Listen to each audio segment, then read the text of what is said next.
The Hunger That Walks, a Brandon Holloway Story. Boundary Waters Canoe Area, Wilderness, Minnesota. September 2008. The water looked wrong. Brandon Holloway had spent 12 years studying aquatic ecosystems across North America, and he'd never seen a lake surface quite like this. The morning sun hit Saginaga Lake at the perfect angle, should have turned it into hammered copper. But instead the water seemed to absorb the light, drinking it down into depths that suddenly felt too deep, too hungry. He adjusted the straps on his Kelty pack and checked his Garmin eTrex one more time. The coordinates were correct. Lauren Mackenzie's last known location, approximately 48.1374 d Gryan, 90.9125 d Gry W, 2 miles southwest of his current position along the Canadian border. 3 days missing. 22 years old. Graduate student from the University of Minnesota studying northern forest ecology.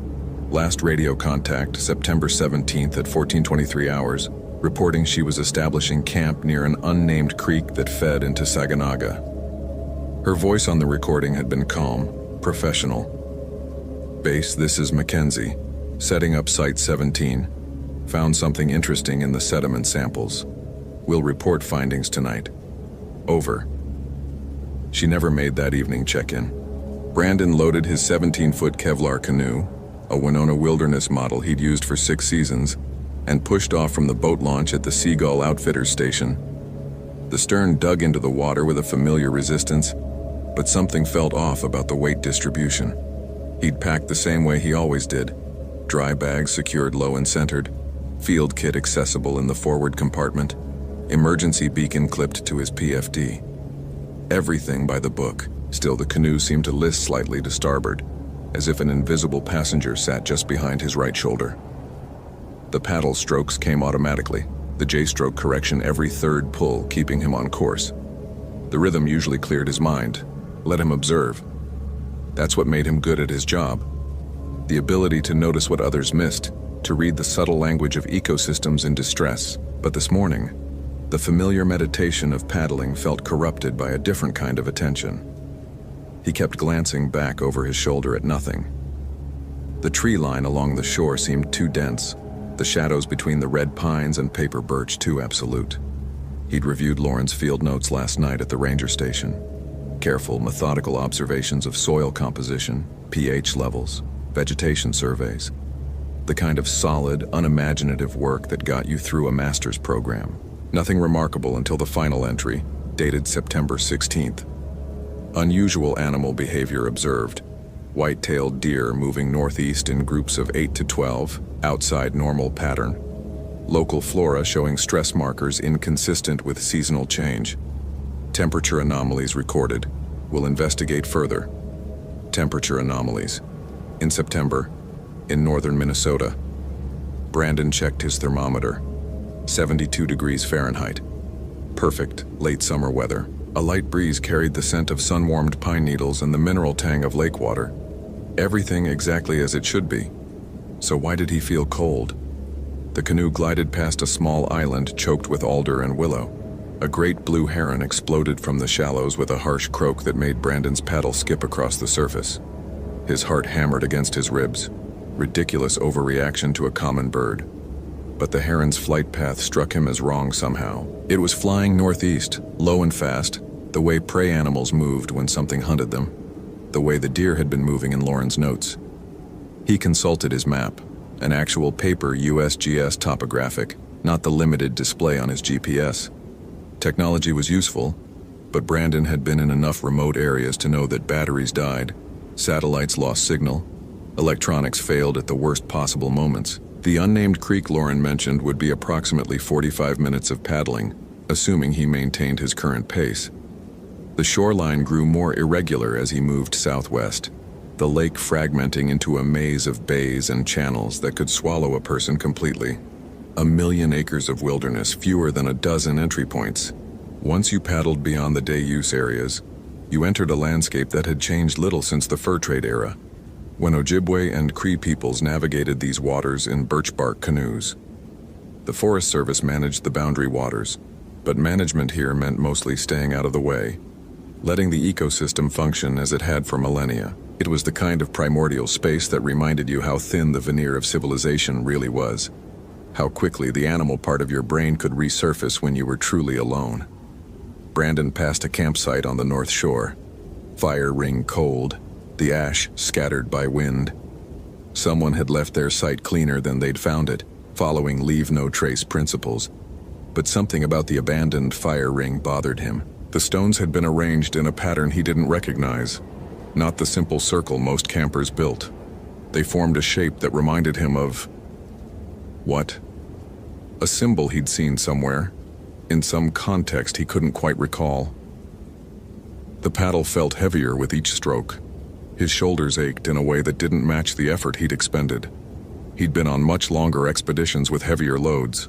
This should have been an easy morning paddle, but his body was responding as if he'd been working for hours, days even.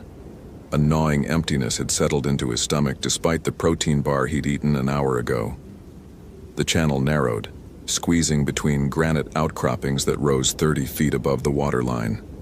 Lichen covered the rock faces in abstract patterns, greens and oranges and whites that created what almost looked like figures if you stared too long. Brandon forced his eyes back to the water. Pattern recognition was a survival trait, but it could misfire, making you see intention where only randomness existed. Pareidolia, seeing faces in the clouds, hearing voices in white noise. But he could have sworn one of those lichen patterns looked like a handprint, a massive handprint. The creek mouth appeared exactly where the coordinates indicated, a narrow opening almost hidden by overhanging cedars. Brandon guided the canoe into the channel, ducking under low-hanging branches that scraped across his shoulders like skeletal fingers. The water here was darker, stained brown by tannic acid from decomposing vegetation. Perfectly normal, perfectly explainable, but it looked like the color of old blood. The current pushed weakly against him, the creek flowing down from higher elevations to the north. He had to work harder to maintain forward momentum, and the narrow channel meant he couldn't use full paddle strokes. The canoe bumped against submerged roots and rocks that his depth perception somehow failed to track. Tree roots writhed beneath the surface like grasping hands. "Stop it," he told himself. "You're a scientist. Observe, don't interpret. Record data, don't create narratives." But narratives were how humans made sense of the world. Stories were survival tools, ways of encoding information about danger and opportunity. When the Ojibwe told stories about the creatures that lived in these forests, they weren't just entertaining children around campfires. They were passing down genuine accumulated knowledge about this place. Warnings that had kept people alive for hundreds of generations. Warnings about things that walked through the winter woods. Things that were always hungry. Things that fed on. Brandon shook his head, dispelling the thought. He'd read too much last night diving into the background research on local folklore. The ranger station had a small library, and he'd found himself drawn to a section on indigenous traditions. Pulled a book on Ojibwe stories almost without thinking. He'd only meant to skim it, get some cultural context for the region. Instead, he'd read for 2 hours, growing increasingly unsettled by accounts of the Wendigo, the winter cannibal spirit that transformed humans who violated the ultimate taboo. Just stories, he'd told himself. Metaphors for the real dangers of isolation and starvation, psychological coping mechanisms for extreme conditions. But the descriptions had been vivid, specific, consistent across hundreds of years and vast geographic distances. What explained that kind of narrative persistence? Mass hallucination? Cultural transmission of shared delusions? Or something else? Something his scientific framework couldn't easily accommodate. The canoe scraped across a shallow section, the sound like fingernails on bone. Brandon used his paddle to push off from a boulder, and his hand came away covered in a film that felt too slick, too cold. He wiped it on his pants and immediately regretted it. Now the coldness was spreading through the fabric, seeping into his skin. He rounded a bend and saw the tent. Lauren's tent, a North Face Mountain 25, yellow fabric now faded and streaked with moisture. It was pitched on a small clearing about 20 feet from the water's edge, positioned properly with the opening facing away from prevailing winds. Emergency orange marker tape had been tied to nearby trees, the kind you use to make your camp visible for aerial search and rescue. Standard procedure. Everything looked correct from a distance. Everything except the silence. Brandon's training kicked in. He secured the canoe, pulling it fully onto shore and tying the painter to a birch tree. He noted the absence of any other boat. Lauren's canoe was gone, which matched the initial search team's report. He called out, voice echoing too loudly in the stillness. "Lauren Mackenzie, this is Brandon Holloway with the Forest Service. If you can hear me, please respond." Nothing. Not even the natural ambient noise that should have filled a healthy forest. No squirrels chittering, no birds calling, no insects humming. Just a silence so complete it seemed to have weight and texture, pressing against his eardrums like water pressure. He approached the tent slowly, noting details with the automatic precision of long training. The zipper was open about 6 inches. The rain fly was properly secured. A small pile of firewood sat stacked near a ring of stones. That same unsettling pattern again, he noticed, like the fire ring he'd passed earlier. The wood was bone dry despite the morning dew that coated everything else. "Lauren?" he called again, knowing somehow that he wouldn't get an answer. He knelt beside the tent entrance and pulled the zipper down fully. The sound was too loud, a mechanical scream in the oppressive quiet. Empty, or rather, not quite empty. Lauren's sleeping bag lay twisted in the corner, half inside out, as if she'd thrashed her way out of it in a panic. Her field notebook sat open on top, pages covered in her neat handwriting. Her headlamp hung from the tent's ceiling loop, battery dead or drained. And there, scattered across the tent floor, were things that made Brandon's scientific mind stutter and misfire. Bones, small ones, cleaned white. Bird bones, maybe, or squirrel. Arranged in patterns that echoed the stone arrangements outside. And between the bones, scratched directly into the tent's floor fabric with something sharp. Words in a handwriting that started as Lauren's neat script, but degenerated into frantic scratching. "So hungry, can't stop eating. The cold, the cold, the cold." And at the bottom, in letters so deeply scored they'd nearly cut through the fabric, "It's inside me now." Brandon's hand was shaking as he reached for the field notebook. This was evidence. This was data. He needed to document everything, photograph it, preserve the scene. But part of him, the part that still processed information on a gut level, that hadn't been entirely domesticated by graduate school and peer review, wanted to run. Wanted to paddle back to civilization as fast as his arms could manage and pretend he'd never seen any of this. He forced himself to photograph the tent interior with his Canon power shot, the flash creating harsh shadows that made the bone patterns look like they were moving. Then he picked up the notebook and began to read. The early entries were exactly what he'd seen back at the ranger station.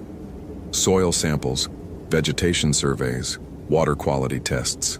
Lauren had been conducting a baseline environmental assessment for her thesis on climate change indicators in northern boreal forests. Solid, publishable work. But starting on September 15th, the observations changed. Found a deer carcass today, approximately 1.2 miles northeast of camp. Unusual consumption pattern. Entire animal stripped clean, bones cracked open for marrow. No scavenger tracks nearby. Estimated time of death less than 12 hours based on decomposition, but meat appears desiccated beyond normal time frame. Collected hair samples for analysis, feeling unusually tired despite adequate sleep. September 16th. Temperature dropped significantly overnight. Recorded 34° Fahrenheit at 0600 hours, unseasonably cold. Multiple thermometer readings consistent. No weather pattern on NOAA forecast to explain sudden change. Frost on tent despite daytime highs near 70° Fahrenheit. Does cold follow me? Ridiculous thought. Sleep deprived. So tired. So hungry. Ate 2 full meals this morning and still feel empty. September 17th. The final entry. Can't get warm. Wearing every layer I brought. Built fire but heat doesn't penetrate. The hunger is worse. Ate all my food, all of it. Energy bars, freeze-dried meals, trail mix, everything. Still so empty. Heard something moving through camp last night. Thought it was a bear initially, but the footprints, The entry stopped mid-sentence. A long smear of what looked like dried blood trailed down the page. Brandon's radio crackled suddenly, making him drop the notebook. Static and distortion, then a voice that might have been the ranger station or might have been something else. Something that knew how to make the sounds of human speech without understanding what the words meant. Allo, Osician, Ern, Ak. He keyed the transmit button. Base, this is Holloway. I found Mackenzie's camp. She's not here. Evidence suggests... What? Evidence suggested what? That she'd gone mad? That something impossible had happened? That every rational explanation his mind constructed felt like a lie? Only static answered him. The radio's battery indicator showed full charge, but when he tried to transmit again, nothing happened. Dead electronics. Classic. He should have felt more alarmed. This was a genuine emergency situation. Lost hiker, disturbing evidence, communications failure. Protocol was clear. Secure the scene, activate the emergency beacon on his PFD, wait for the search and rescue team. They'd have a helicopter overhead within 2 hours. Ground team moving in by evening. But Brandon found himself standing up, walking to the tree line, following the footprints that Lauren's journal had mentioned. He didn't remember deciding to do this. His body was moving with a kind of autopilot conviction, drawn forward by curiosity that felt increasingly like compulsion. The prints were there, just inside the tree line, barefoot, human-shaped more or less, but wrong in proportions, too long, too narrow, the toe impression spread too wide. And the depth of the print suggested something impossibly heavy, far denser than human body weight could account for.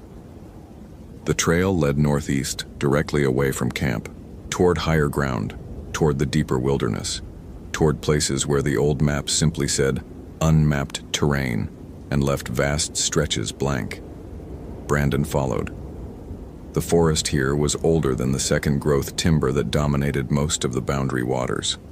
These were old-growth red and white pines, some of them 4 feet in diameter at chest height, survivors of the great logging era that had stripped this region bare in the 19th century. They'd been too remote, too difficult to access, so they'd stood while everything around them had been cut and hauled away.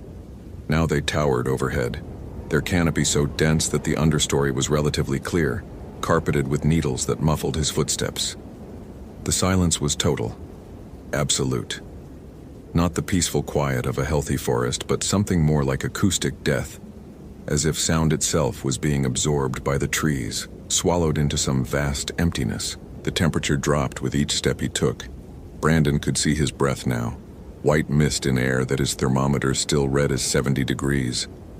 The discrepancy should have alarmed him more than it did, should have sent him running back to camp, back to the canoe, back to rational civilization where thermometers worked and cold only came with meteorological justification.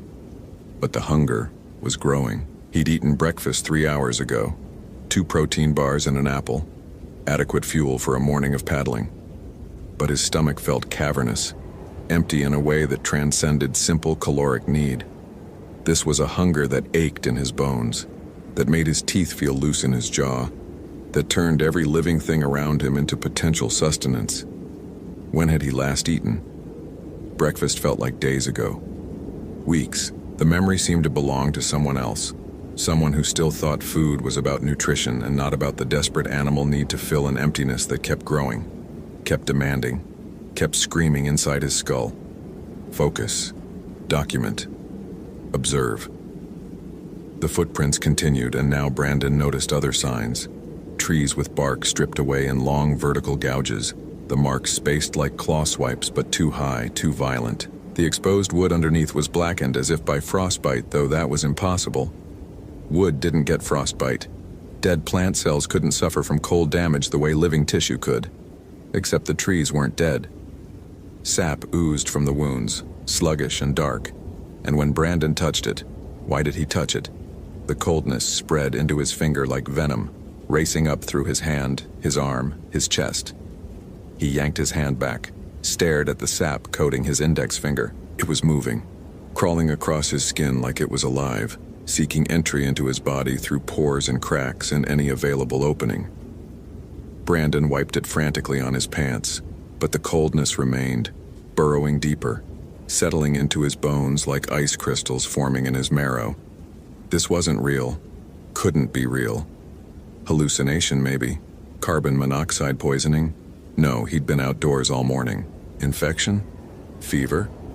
Some kind of neurotoxin from an insect bite? His mind cycled through possible explanations, each one weaker than the last, until he was forced to confront the possibility that his training hadn't prepared him for.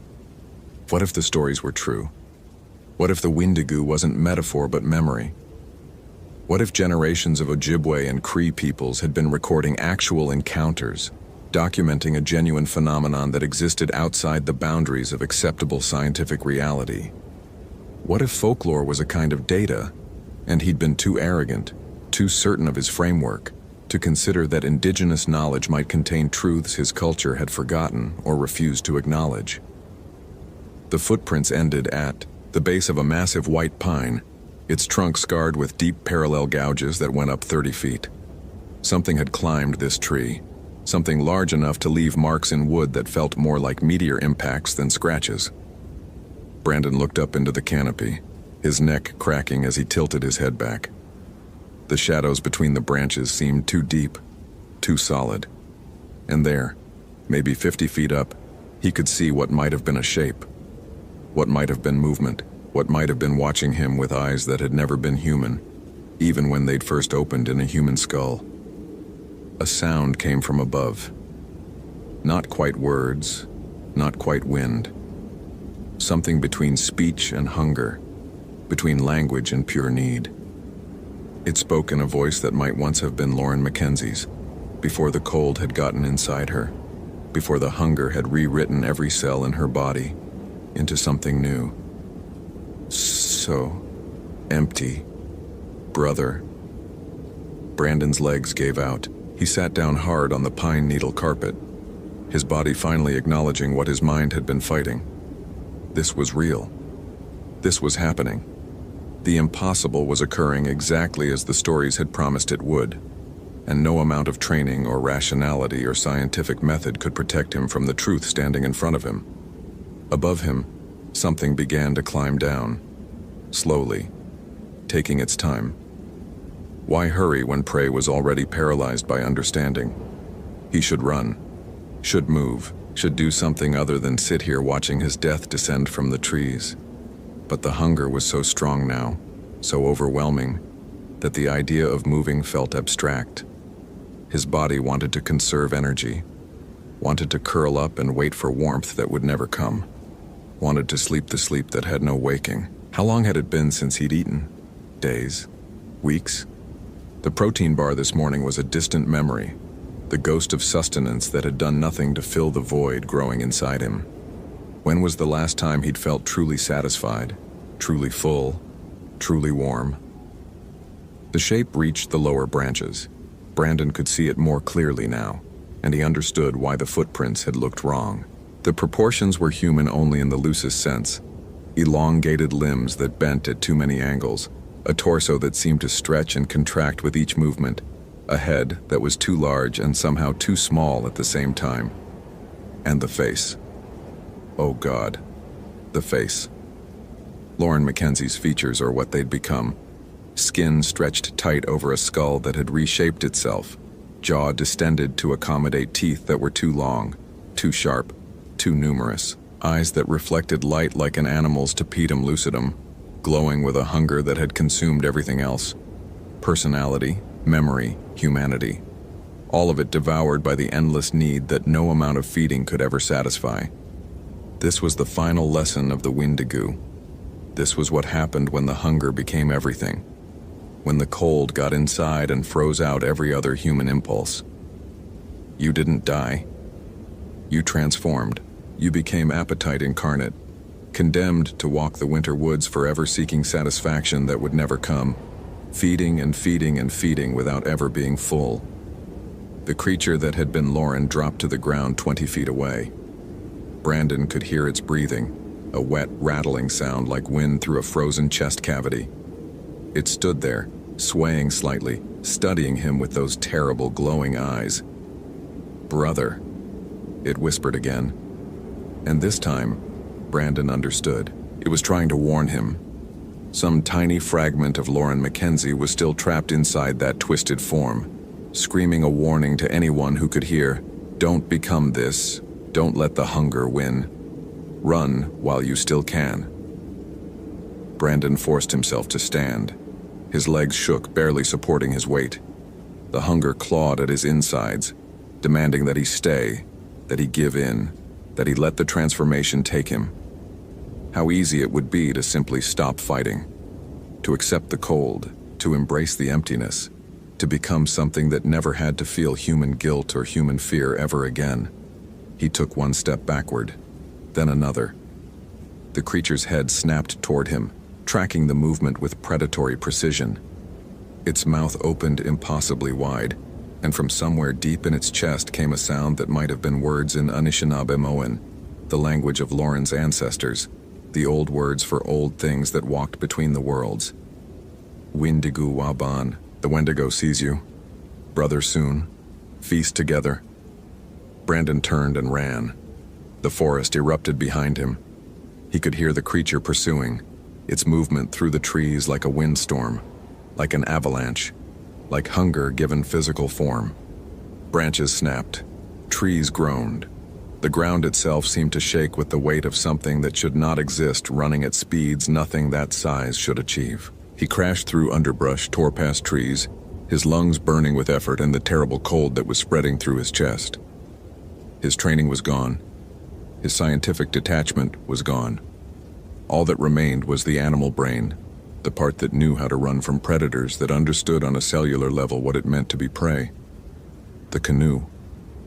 If he could reach the canoe, if he could get on the water, did the Wendigo follow into water? The stories didn't say. The stories focused on winter, on frozen lakes, on the deep woods where humans went to starve. But this was September. The water was still liquid. Maybe that mattered. Maybe that provided some protection. Something grabbed his ankle. Brandon went down hard, his face slamming into pine needles and moss. He twisted around, kicking frantically, and saw that it wasn't the creature that had caught him. It was a root. Just a root. Wrapped around his boot through impossible coincidence, or maybe something worse. Maybe the forest itself was conspiring to slow him down, to give the hunger time to catch up. He yanked his foot free and scrambled to his feet, but precious seconds had been lost. The sound of pursuit was closer now, so close. He could smell it, rotting meat and frozen soil and something else, something chemical and wrong, like the scent of hypothermia, like the smell of a body slowly dying from the inside out. The creek appeared ahead, and beyond it, his canoe, exactly where he'd left it. Brandon splashed into the water, gasping at the cold. When had it gotten so cold? And grabbed the canoe's gunwale.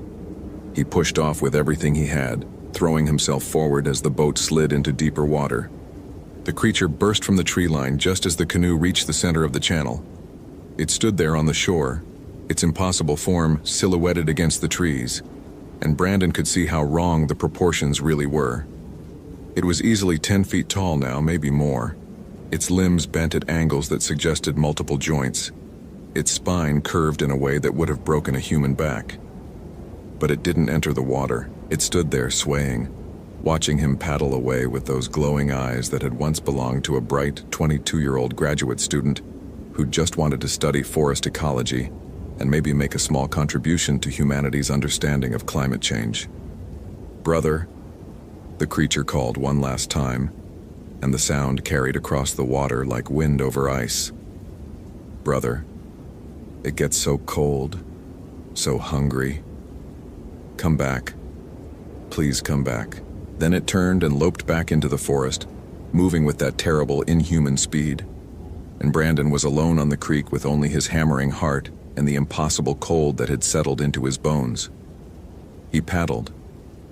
He paddled with every ounce of strength remaining in his body, driving the blade into the water again and again, not bothering with proper form or efficient stroke mechanics. He just needed distance, needed to get away from that place, that thing, that truth about what humans could become when the hunger got too strong. The lake appeared ahead, open water that looked suddenly like salvation. Brandon burst out of the creek channel and immediately turned east, aiming for the boat launch, for civilization, for witnesses and warmth and food and all the things that proved you were still human, still alive, still on the right side of the transformation. But the hunger was stronger now, growing with every stroke. His stomach felt like a cavern, like a void that extended beyond his physical body into some other dimension, where emptiness itself was hungry. When had he last eaten? This morning? Yesterday? Last week?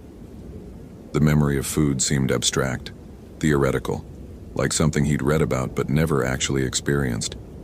He tried to remember what a protein bar tasted like, tried to recall the satisfaction of a good meal. But all he could think about was meat. Fresh meat, warm meat. Meat that still moved, that still bled, that could finally fill the terrible emptiness inside him. No. Focus. Paddle. Get to the boat launch. There would be people there. Rangers, other paddlers. You couldn't transform in front of witnesses. The hunger needed isolation, needed the deep woods, needed the solitude that let you forget what it meant to be human. His GPS showed he was making progress. 2 miles to the boat launch, then 1.5, then 1. The numbers counted down toward safety, toward rescue, toward the possibility of remaining himself. But the cold was spreading. His fingers were numb despite the warm September air. His breath came out in white clouds. The paddle felt like it was made of ice, burning his palms with cold instead of heat. And the hunger kept growing, kept demanding, kept whispering that there was an easier way, that transformation was relief, that becoming something else meant never feeling this desperate emptiness again. The boat launch appeared ahead. Vehicles in the parking lot, a family loading their canoe, normal people doing normal things in a world where the impossible didn't exist. Brandon aimed for the dock, his paddle strokes growing weaker. Almost there, almost safe, almost still human. The canoe's bow scraped against the dock. Brandon tried to stand, but his legs wouldn't support him. He collapsed onto the dock boards, gasping, shivering despite the afternoon sun. Someone was running toward him. A ranger, Jake Williams. He'd met him yesterday at the station. Jake's face showed concern, alarm, the professional worry of someone trained to handle emergencies. But not this. Not what was really happening. Holloway, Jesus, you look like hell. Did you find Mackenzie? Brandon opened his mouth to answer, but the words that came out weren't quite his, weren't quite human. They were colder, hungrier, emptier. So cold, so hungry. Haven't eaten in so long. Jake grabbed him under the arms, helped him sit up. Easy, man. When did you last eat? You've got food in your pack, right? Let's get you. No, Brandon gasped, forcing the words through lips that felt frozen. No, you don't understand. I found her camp. Found evidence. She's gone, Jake. Changed. And it's spreading. The cold, the hunger, it's... He stopped, because Jake was staring at him with an expression Brandon recognized. The look you gave someone who'd been in the woods too long, who'd let isolation and stress break their grip on reality. The look that said, this person needs medical attention and psychiatric evaluation. And maybe Jake was right. Maybe the past few hours had been hallucination, stress-induced psychosis, some kind of neurological event that had transformed a routine search and rescue mission into a waking nightmare. That was the rational explanation. That was the explanation his training demanded he accept. But Brandon could still feel the cold in his bones, could still smell that terrible scent of rot and ice, could still hear Lauren's voice echoing across the water. Brother, come back. Jake was talking into his radio, calling for backup, for medical support, describing Brandon's condition in clinical terms that reduced terror to symptomology. Dehydration, hypothermia, possible shock. All perfectly reasonable diagnoses that explained everything except the truth. They helped him into a ranger station vehicle. Someone gave him a thermal blanket, a bottle of water, a sandwich. The food tasted like nothing. Worse than nothing. He chewed and swallowed mechanically, trying to convince his body that this was sustenance, that this would fill the emptiness. But the hunger only grew stronger, spreading through him like frost through water. In the rearview mirror, as they drove away from the boat launch, Brandon caught a glimpse of the tree line. Something was standing there just inside the shadows, tall, too tall, watching with eyes that reflected the afternoon sun like animal eyes, like the eyes of something that had once been human, but had forgotten what that meant. And Brandon understood with horrible clarity that he had two choices. He could tell the truth and be dismissed as crazy, locked in a psychiatric facility while the transformation continued unchecked, or he could stay silent, return to civilization, try to fight the hunger with willpower and denial until the inevitable day when the cold won, and he walked into the deep woods to complete what had begun the moment he'd stepped into Lauren Mackenzie's camp.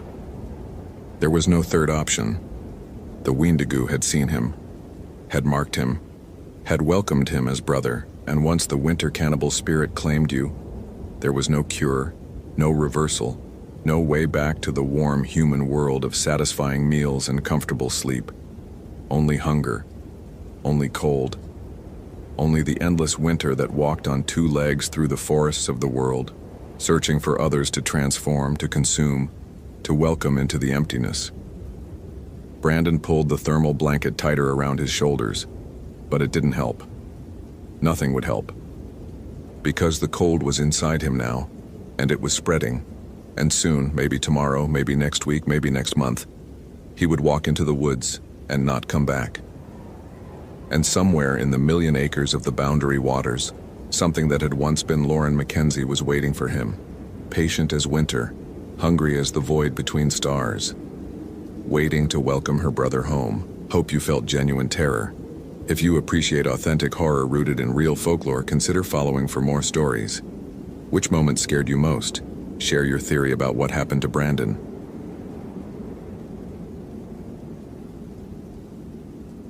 Christopher Bennett had been a wildlife biologist for 15 years, long enough to recognize the difference between animal behavior and human negligence. As he parked his Forest Service vehicle at the Cascade Pass trailhead on the morning of August 12, 2008, he carried that distinction like armor. The overnight report from the ranger station sat on his passenger seat. Rachel Morrison, 26, doctoral candidate from the University of Washington, hadn't checked in for 3 days. Her research permit indicated she was studying alpine marmot populations at Sahali Arm, a brutal 7-mile hike that climbed from 3,600 feet to over 7,600 feet in elevation. Chris stepped out into air that tasted of glacial runoff and Douglas fir. The morning sun hadn't yet burned through the fog clinging to the valley floor, and the parking lot held only 2 other vehicles, both dusty, both clearly there for days. He noted their license plates in his field book out of habit, one from Oregon, one from British Columbia. Through his Motorola radio, dispatch confirmed that both belonged to hikers who'd already summited and returned. Rachel's Subaru Forester, forest green with university decals, sat alone at the far end of the lot. He approached it with the methodical attention he brought to everything. The doors were locked. A parking permit dated August 9th sat on the dashboard. He pressed his face to the window and cataloged the interior. Hiking boots in the back seat, energy bar wrappers, a North Face jacket, a dog-eared copy of Mammals of the Pacific Northwest. Nothing that suggested distress or hurried departure. Nothing that explained why a researcher who documented her GPS coordinates religiously for 6 weeks had suddenly gone silent. Chris shouldered his pack, 60 pounds of emergency gear, satellite phone, first aid supplies, and his own research equipment, and started up the trail. The Cascade Pass route was one of the park's most popular, a relatively well-maintained path that thousands of tourists hiked every summer, but relatively was doing heavy lifting. The trail gained 1,800 feet in the first 3 miles, switchbacking through old-growth forest, where western hemlock and red cedar created a perpetual twilight. His Garmin GPS unit, top of the line for 2008, showed his coordinates updating every few seconds. 48.4725 degree N, 121.0742 degree W. The familiarity of the routine settled his mind. He'd conducted 7 search and rescue operations in the North Cascades, all successful. People got turned around, they misjudged distances, they underestimated weather. Rachel Morrison was young, but not stupid. Her research notes showed someone detail-oriented and cautious. She'd marked every location she'd visited, every marmot colony she'd observed, with GPS precision that matched his own standards. That precision was exactly what worried him. People like that didn't just vanish. By the time he reached Cascade Pass proper at 5,400 feet, the fog had burned off to reveal the reason people came here.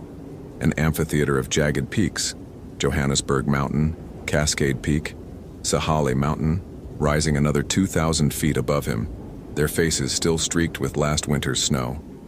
The meadow at the pass bloomed with lupine and Indian paintbrush, absurdly beautiful in the thin mountain air. A wooden sign pointed toward Sahale Arm, 5 miles, 2,200 feet of elevation gain, experienced hikers only. He paused to drink water and check his radio. Static. The topography here played hell with communications. Too many peaks, too much granite blocking signals. His satellite phone would work, but it was for emergencies only, $40 a minute. He noted the time in his field book, 10:47 a.m., temperature 62 degrees, wind calm, visibility excellent. The trail to Sahale Arm departed from anything resembling maintenance. It became a boot path, sometimes disappearing entirely across snowfields and scree slopes.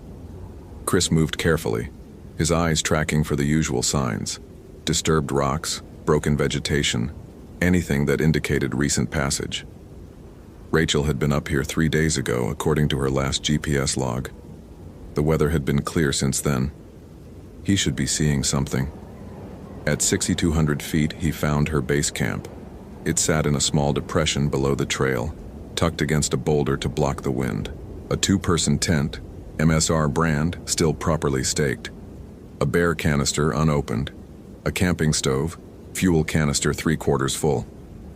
Chris circled the site twice, documenting everything with his digital camera, a Canon PowerShot that he'd bought specifically for evidence collection. The tent's zipper was closed but not locked. Inside, sleeping bag, inflatable pad, changes of clothes neatly folded, toiletries, backup batteries, and Rachel's field notebook. He sat outside the tent and read it.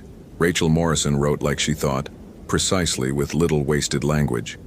The entries detailed marmot behavior, population counts, territory observations. But the tone shifted in the last few pages. August 7th. Saw something strange today near the upper colony. Footprints in the snow, but wrong somehow.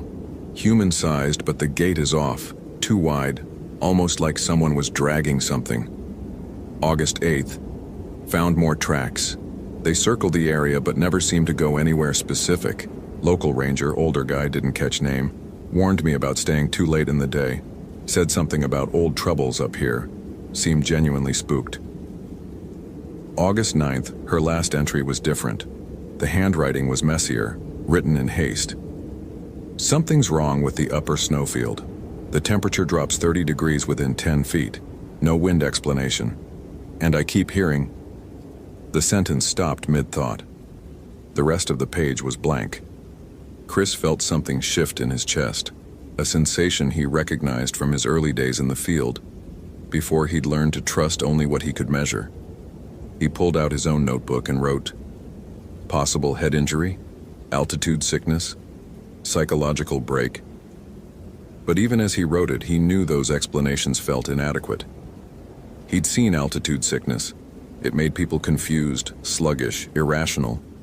It didn't make them abandon fully stocked campsites to wander onto exposed mountainsides. He keyed his radio anyway. Station 4, this is Bennett. I've located Morrison's base camp at approximately 6,200 feet on Sahale Arm. Campsite intact, no signs of distress, but subject not present.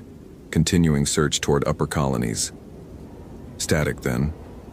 Copy, Bennett. Weather window closes at 1600 hours. We've got a front moving in. He checked his watch. 12:15 p.m. Plenty of time. He left Rachel's camp undisturbed, it was evidence now, and continued climbing. The landscape above 6,500 feet belonged to a different world. Trees surrendered to low scrub. then to nothing but rock and snow. The Sahala Glacier sprawled above him, dirty white and crevassed, while below the valley fell away into green depths that made his stomach tighten. The trail vanished entirely in places, marked only by cairns that previous hikers had stacked. Chris followed them, his breathing labored in air that held half the oxygen of sea level. At 7,000 feet, he found the marmot colony Rachel had been studying. The burrows were obvious, holes in the scree slope, worn smooth by generations of use. He could see why she'd picked this spot. Dozens of colonies, each with clear sight lines, perfect for population research. He glassed the area with his binoculars, looking for movement. Nothing. Marmots should be everywhere in August, fattening themselves for hibernation. He spent 20 minutes watching and didn't see a single animal. In 15 years of field work, he'd never seen a colony this active simply abandoned. Animals didn't work that way. They had territories, food sources, instincts that overrode almost everything. He was about to move on when he noticed the snowfield. It lay 50 yards above the colony, a tongue of white that hadn't melted despite 3 weeks of summer sun. Chris approached it with his thermometer already out. At the edge, 58 degrees, 5 feet in, 52 degrees, 10 feet in, 41 degrees, 15 feet in, 28 degrees. He stopped. That wasn't possible. Not without wind, not without shade, not without some geographic explanation he couldn't see. He checked his GPS. 48.48922 D, 121.0531 degree W. He photographed the thermometer readings, the snowfield, the surrounding terrain. Evidence, data, things he could measure. The cold wasn't the only wrong thing. The quality of light changed inside the snowfield's influence, becoming flat and gray despite the clear sky. The silence was absolute.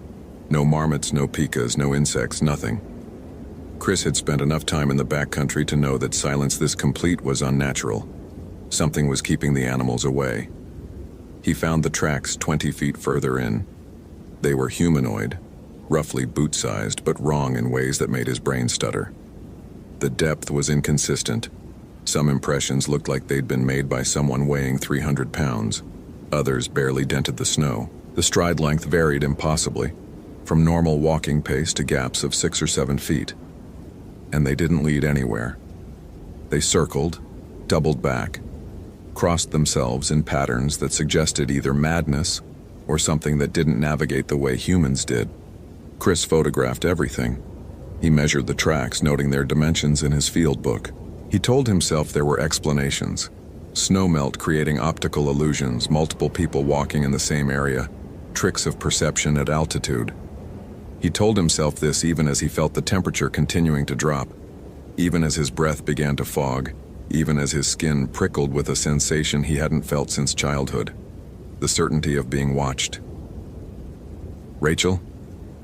His voice fell dead in the air, absorbed by something other than distance. No response. But as he turned to leave, he saw it. A piece of orange fabric caught on a rock at the edge of the snowfield. He recognized it immediately, the same shade as the jacket that had been in Rachel's car. He bagged it carefully, noting the location, and tried to ignore the fact that the fabric wasn't torn. It had been cut precisely with something sharp. The front that weather had promised arrived early. Clouds materialized from nowhere, or everywhere, pouring over the peaks like water. The temperature plummeted. Within 20 minutes, Chris found himself in a whiteout, visibility reduced to arm's length.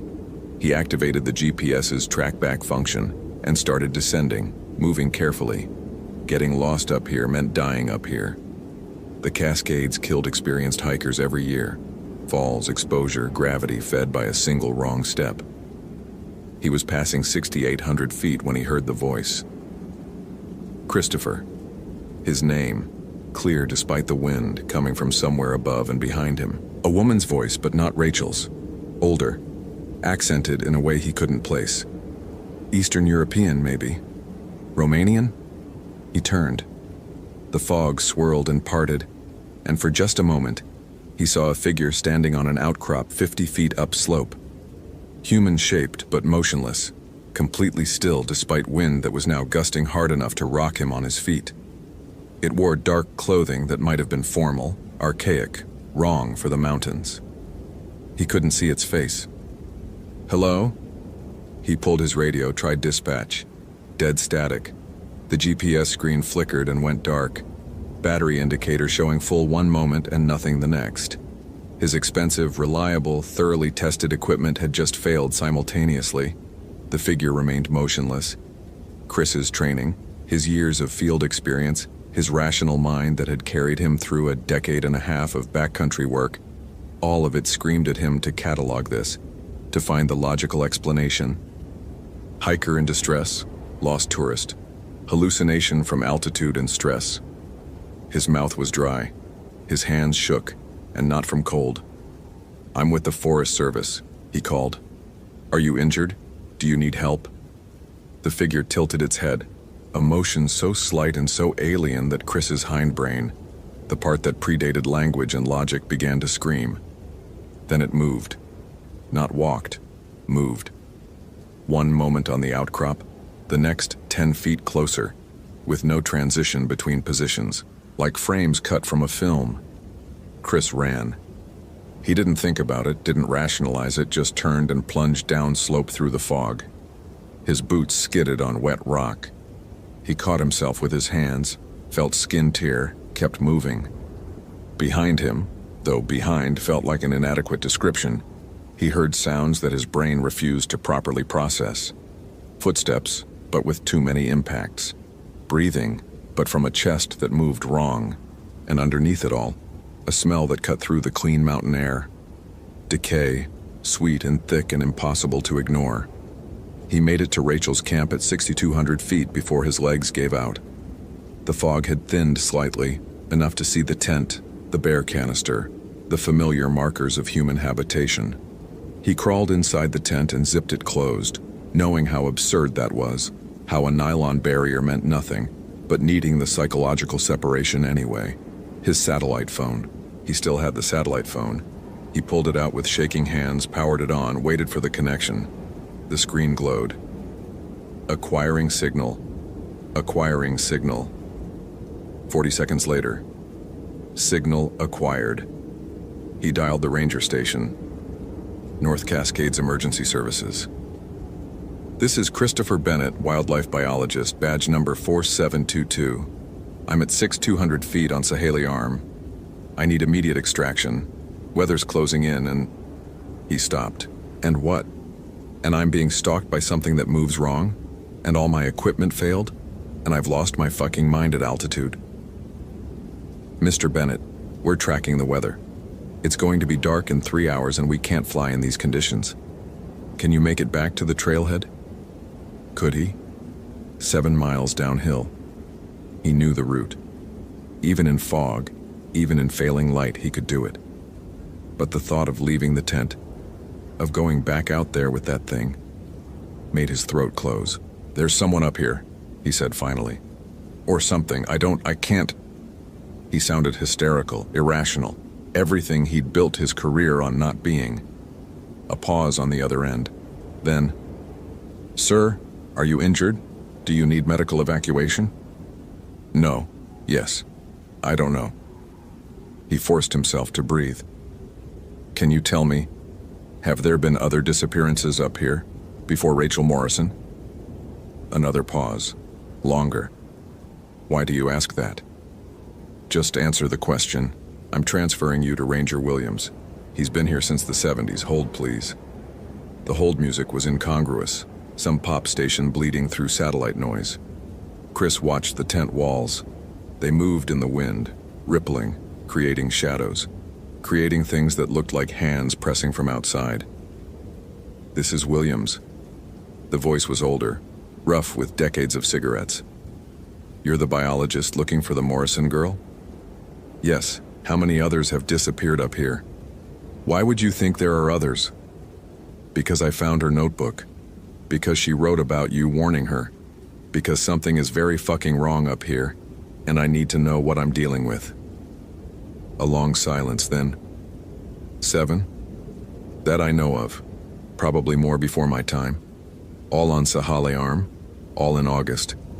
First one was 1968, a mountaineer from Romania, Emil Vaduva. They found his body 3 weeks later. It looked like he'd been dead for months, but that wasn't possible given the timeline.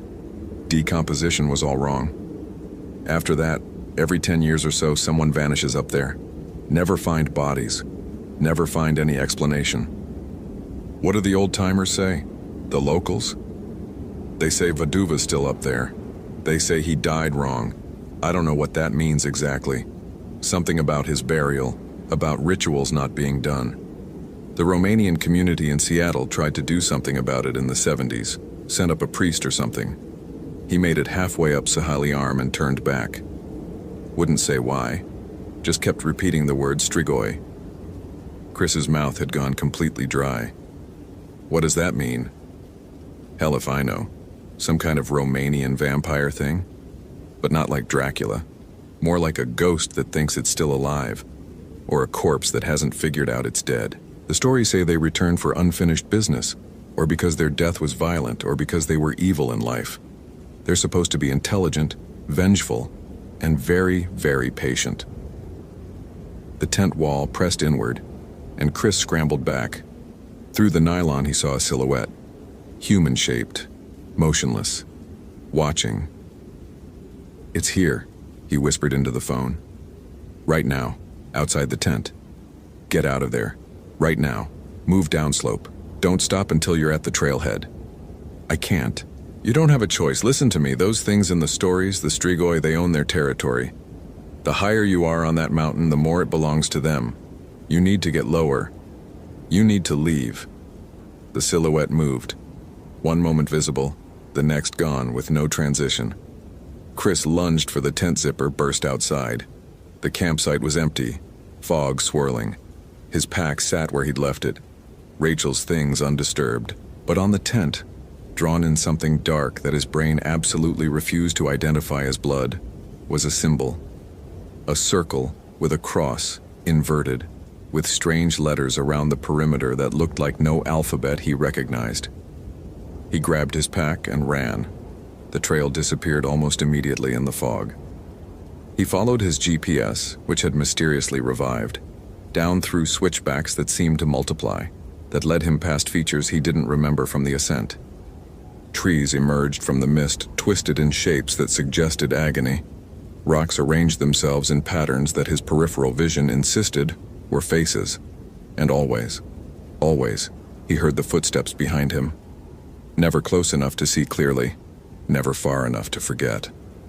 At 4,000 feet in the old-growth forest where twilight reigned even at midday, he found the others. They hung from trees like grotesque ornaments. Not recently, these were old, reduced to bones and scraps of fabric. 7 of them, he counted, though the fog made it hard to be certain. 7 disappearances, 7 bodies, all displayed in a rough circle around a clearing where something had burned the ground black decades ago. At the clearing's center stood a wooden marker, weathered almost to illegibility. Chris approached despite every instinct screaming at him to run. He had to know. The marker was a grave, or had been. The name, barely visible, Emil Vaduva, 1934-1968. Someone had scratched newer words beneath, Nen mormentat, necredentios, blestimat. Chris didn't speak Romanian, but he knew cognates when he saw them. Unburied, unfaithful, cursed. They left me incomplete. The voice came from behind him, and Chris spun. The figure stood at the clearing's edge, and for the first time Chris saw it clearly. It was a man, or had been. Tall, gaunt, dressed in what might have once been climbing gear from the 1960s. But the details were wrong. The skin was gray, waxy, pulled too tight over the bones. The eyes were white, filmed over, yet they tracked Chris with perfect precision. And the mouth, when it opened, revealed teeth that were yellowed, broken, and far too sharp. "My body lies nowhere," the thing said. Its English carried a heavy accent, each word carefully shaped. "My soul can find no rest. They buried me without the rituals, without the proper words. They left my mouth open. They left my heart intact. They did not bind me." Chris's hand found his radio, but he couldn't make himself key it, couldn't make himself move. "I didn't mean to kill the first one," Vaduva continued, moving forward with that same reality-skipping motion. "I was confused. Hungry. The death was confusing. But then I understood. I could never leave, never rest. So I made this place mine, my territory, my hunting ground." It gestured to the hanging bodies. "They keep me company, in their way. Where's Rachel?" Chris's voice cracked. "Where's Rachel Morrison?" The thing's head tilted. The dark-haired girl she sees now, she understands, she is becoming. Chris ran again, but this time his legs were water, his coordination gone. He made it 20 feet before he tripped over a root and went down hard. The thing was on him in an instant, no transition, just suddenly there. The smell was overwhelming. Rot and earth and something underneath that was worse. Something chemical and wrong. Its hand, cold and impossibly strong, grabbed his jacket. "You will join them," it said. "Or you will run, and every year you will remember this place. And every year you will wonder if I'm following you down the mountain, getting closer, getting stronger. This is my gift. This is my curse. To never finish, to never rest, to drag others into the waiting." Chris's hand found something in his jacket pocket, a small glass bottle, holy water, pressed on him by his Catholic mother before he'd moved to Washington.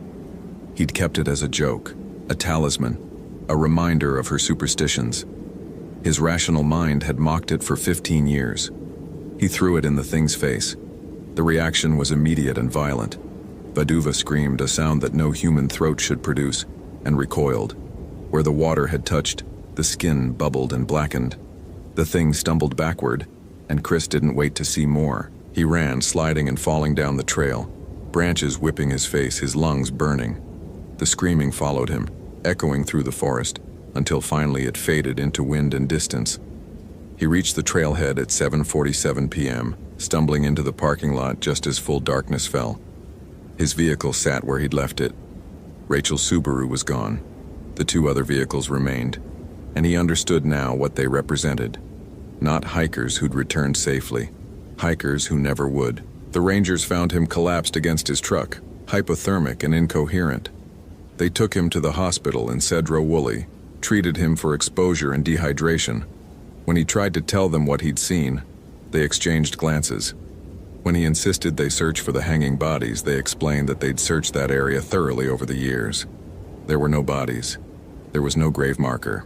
There was nothing but old forest and the accumulated fears of men who spent too long alone in the mountains.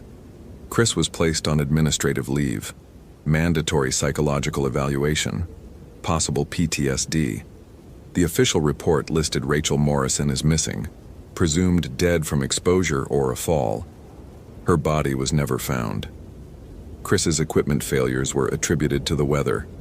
His testimony was described as confused and unreliable. He never returned to the North Cascades. He transferred to a desk job in Oregon, analyzing population data, never going into the field. But every August, he feels it.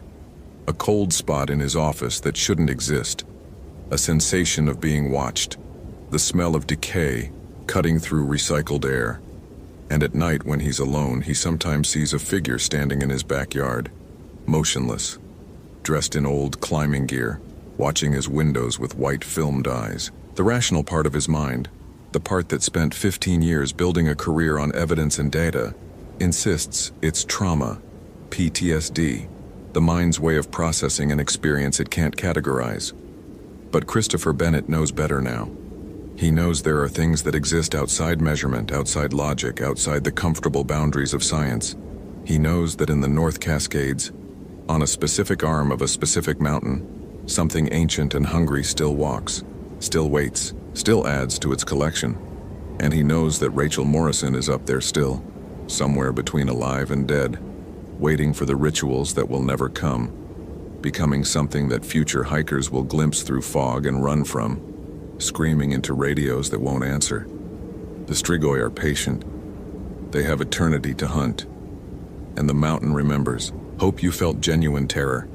If you appreciate authentic horror rooted in real folklore, consider following for more stories. Which moment scared you most? Share your theory about what happened to Rachel.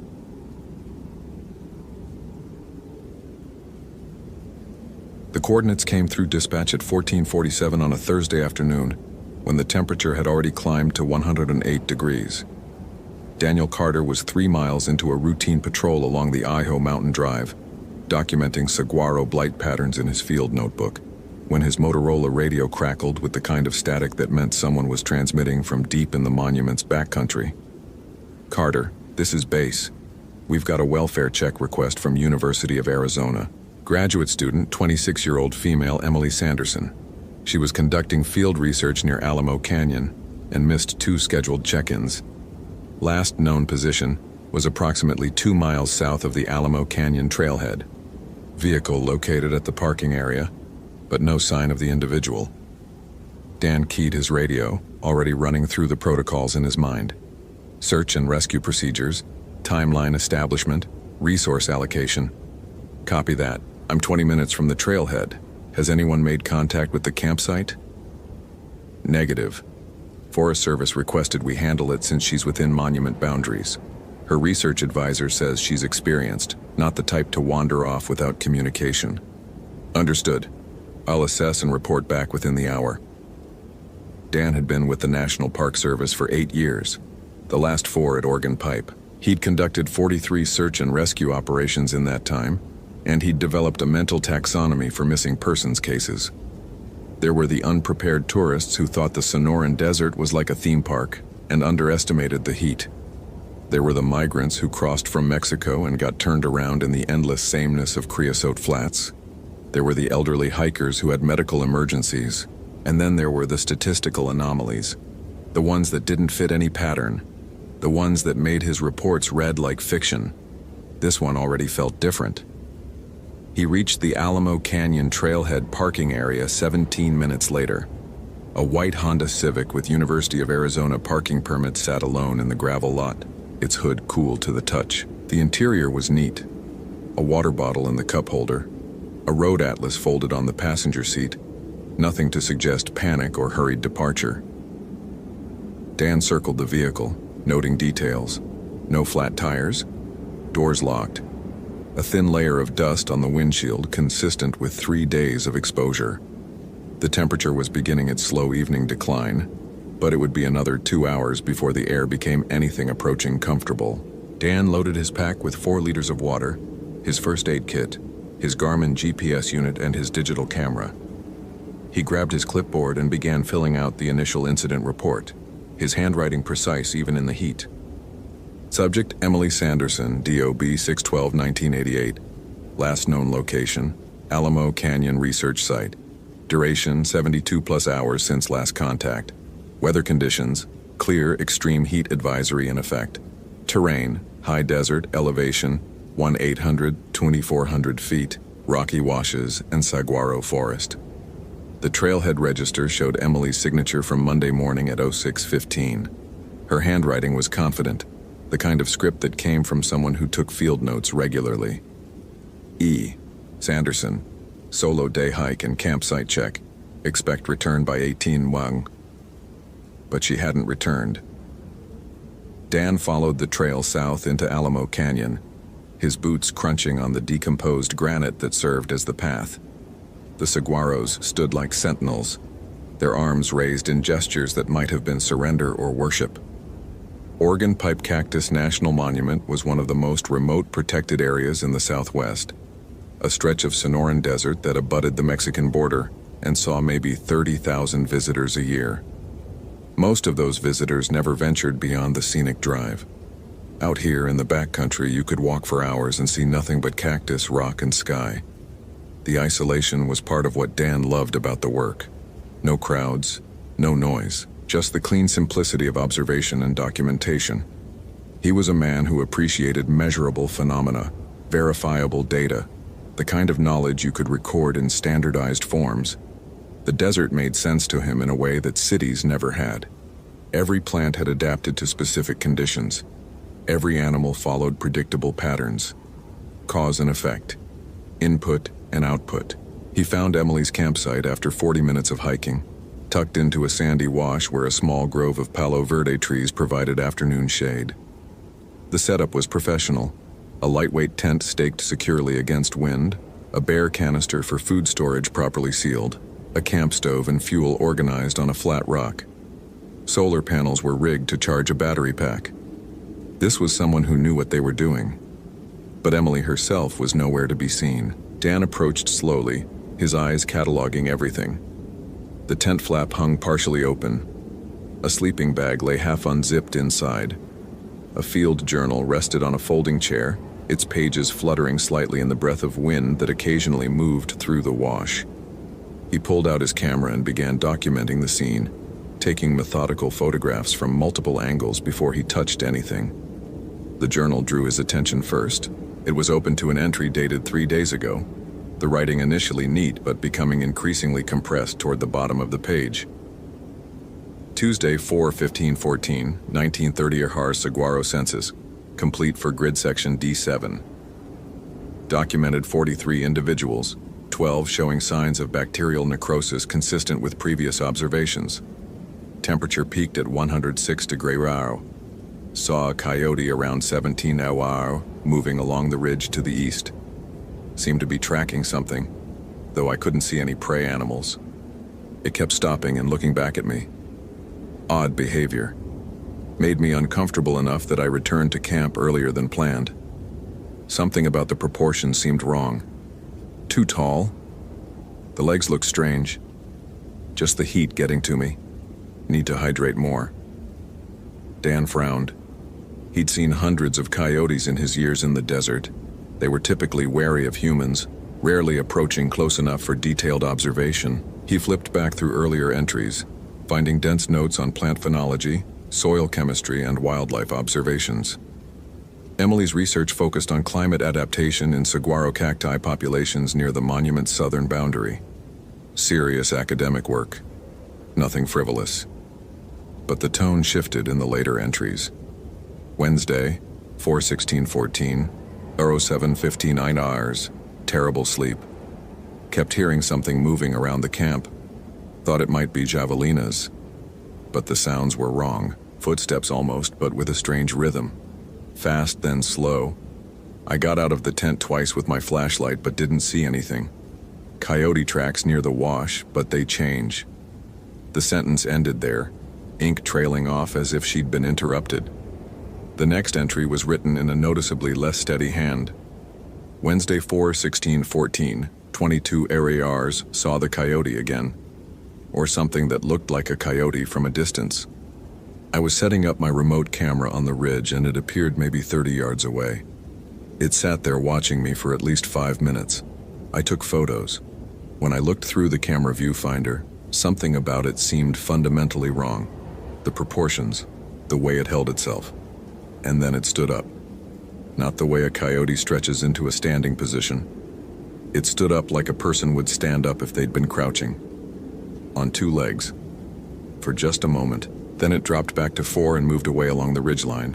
But the gait was wrong, like something imitating the movement without fully understanding the mechanics. I'm being irrational.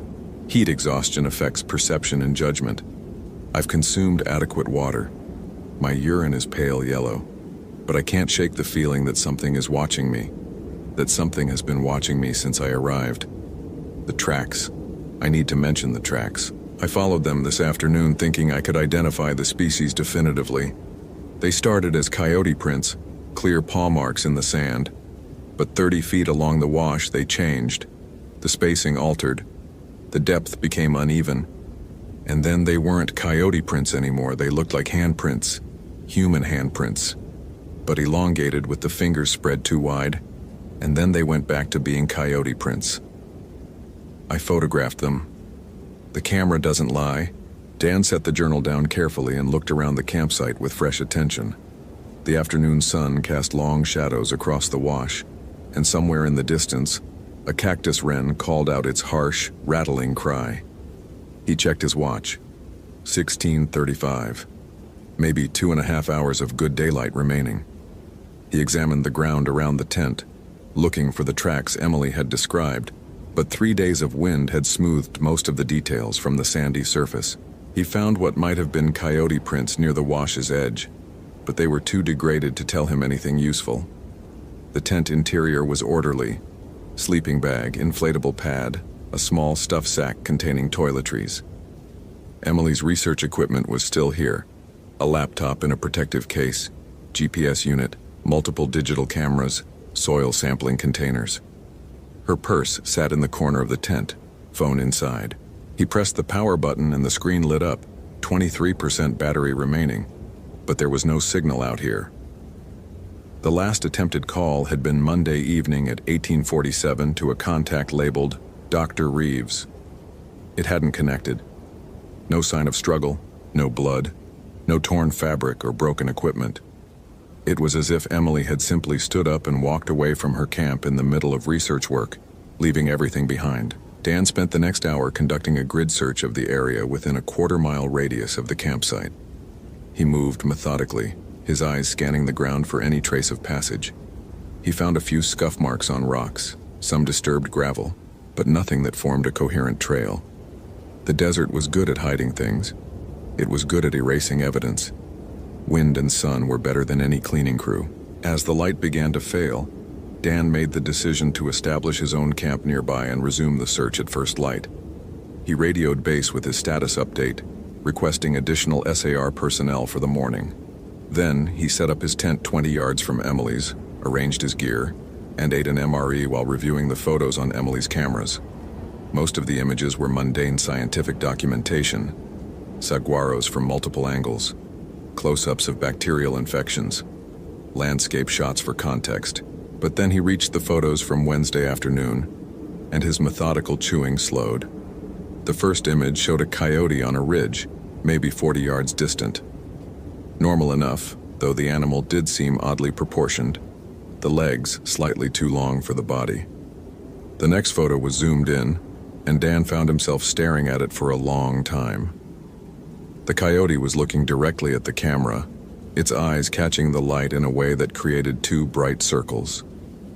But there was something in its posture, in the way it held its head, that registered as wrong in some deep pattern recognition part of his brain that evolution had honed for spotting predators. The third photo showed the animal mid-transformation, or that's how his irrational mind wanted to interpret it. Logically, it was just motion blur from the camera's shutter, the coyote captured in an awkward moment of movement. But the blur suggested a form that was neither canine nor human, but something horrible in between. Elongated limbs, a torso that seemed too upright. Dan deleted the thought before it could fully form. Heat shimmer, motion blur, pareidolia, the human tendency to see patterns and faces in random visual data. Emily had been out here alone for days in extreme heat. Isolation and temperature stress could produce unusual perceptual experiences. There were documented cases of solo hikers experiencing auditory and visual hallucinations in desert environments. But then there were the track photos. Emily had been thorough, documenting a sequence of prints in fine sand near the wash. Dan zoomed in on his camera's LCD screen, studying each image. The tracks did appear to change. Canine paw prints transitioned into something that looked disturbingly like elongated human hands pressed palm down in the sand, fingers splayed, then back to paw prints. The transitions happened over the span of perhaps 10 feet. He checked the metadata. The photos were taken Wednesday at 14:22, less than 48 hours ago. The wind would have erased them by now, but they'd been real when Emily documented them. Dan's training insisted on rational explanations. Multiple animals crossing the same path, unusual erosion patterns creating misleading impressions, but his training also insisted on thorough investigation, and that meant considering all evidence, even evidence that made him uncomfortable. He pulled out Emily's journal again and continued reading by the light of his headlamp. Thursday, 4 to 17:14, 03:30 RRs woke to the sound of my own voice calling from outside the tent. I was dreaming, had to be dreaming. But I heard myself saying, "Emily, come out here. Emily, you need to see this." The voice was perfect, my exact inflection, my Midwestern vowels. But I was in the tent, sleeping bag zipped up to my chin, and that voice was coming from somewhere near the wash. I didn't go out. I stayed frozen in my sleeping bag until the sun came up. When I finally got the courage to look, there were tracks circling my tent, dozens of them. Different species: coyote, javelina, jackrabbit, even what looked like deer tracks, though there are no deer in this part of the monument, all circling, around and around, like something had been pacing while trying on different shapes. I know how insane this sounds. There are legends. I've heard them. When I was doing preliminary research, a man at the gas station in Y looked at my maps and asked where I was camping. When I told him Alamo Canyon, his face changed. He said there were areas near the border that the Tohono O'odham don't go, places where... He used a word I didn't understand. Later I looked it up. Yi Naldlushi, skinwalker. Navajo legend, but similar beliefs exist across indigenous cultures in the Southwest. A witch who has violated sacred taboos. Someone who has killed a close relative to gain the power of dark transformation. They can wear the skin of any animal. They can imitate any voice. But that's folklore. That's cultural mythology used to reinforce social norms and explain unusual phenomena. That's not real. Except I keep thinking about those tracks. About that voice. About the way the coyote stood up. I'm leaving in the morning. I've documented enough data. There's no reason to stay out here alone. The journal ended there. Whatever had happened next, Emily hadn't written it down. Dan sat in his tent as full darkness fell over Organ Pipe Cactus National Monument. And for the first time in his career, he felt something he had always dismissed in others. The prickle of genuine unease that had nothing to do with rational risk assessment. The desert night was never silent. Insects chirped. Small mammals rustled through brush. The temperature differential caused rocks to contract with audible cracks. But he found himself listening to each sound with hypervigilance, trying to categorize it, trying to assign it a known source. At 22:15, he heard footsteps. They were distant, perhaps 30 yards away, moving along the edge of the wash. The rhythm was wrong. Too slow, too deliberate. Dan grabbed his high-lumen flashlight and unzipped his tent, sweeping the beam across the landscape. The light caught creosote bushes, the pale trunks of palo verde, the corrugated forms of saguaros, but nothing moving. The footsteps stopped when the light came on. Dan stood outside his tent in the cone of his flashlight beam, aware that he was making himself a visible target, aware that this was tactically stupid, but unable to simply lie in his tent while something paced around his camp. His Glock 22 was holstered on his belt, standard NPS issue, carried for dangerous wildlife and the occasional armed smuggler crossing from Mexico. But he didn't draw it. What would he shoot? Shadows? Emily? He called out. Emily Sanderson, if you can hear me, I'm a park ranger. I'm here to help you. Your research advisor reported you missing. His voice carried in the dry air, echoing slightly off the canyon walls. No response came. But somewhere out in the darkness, maybe 50 yards away now, something moved. He caught it in his peripheral vision, a shape that slipped between two saguaros with a fluidity that seemed wrong for the terrain. Dan's radio crackled with static, making him jump. No voice came through, just a wash of white noise that lasted for 5 seconds and then cut off.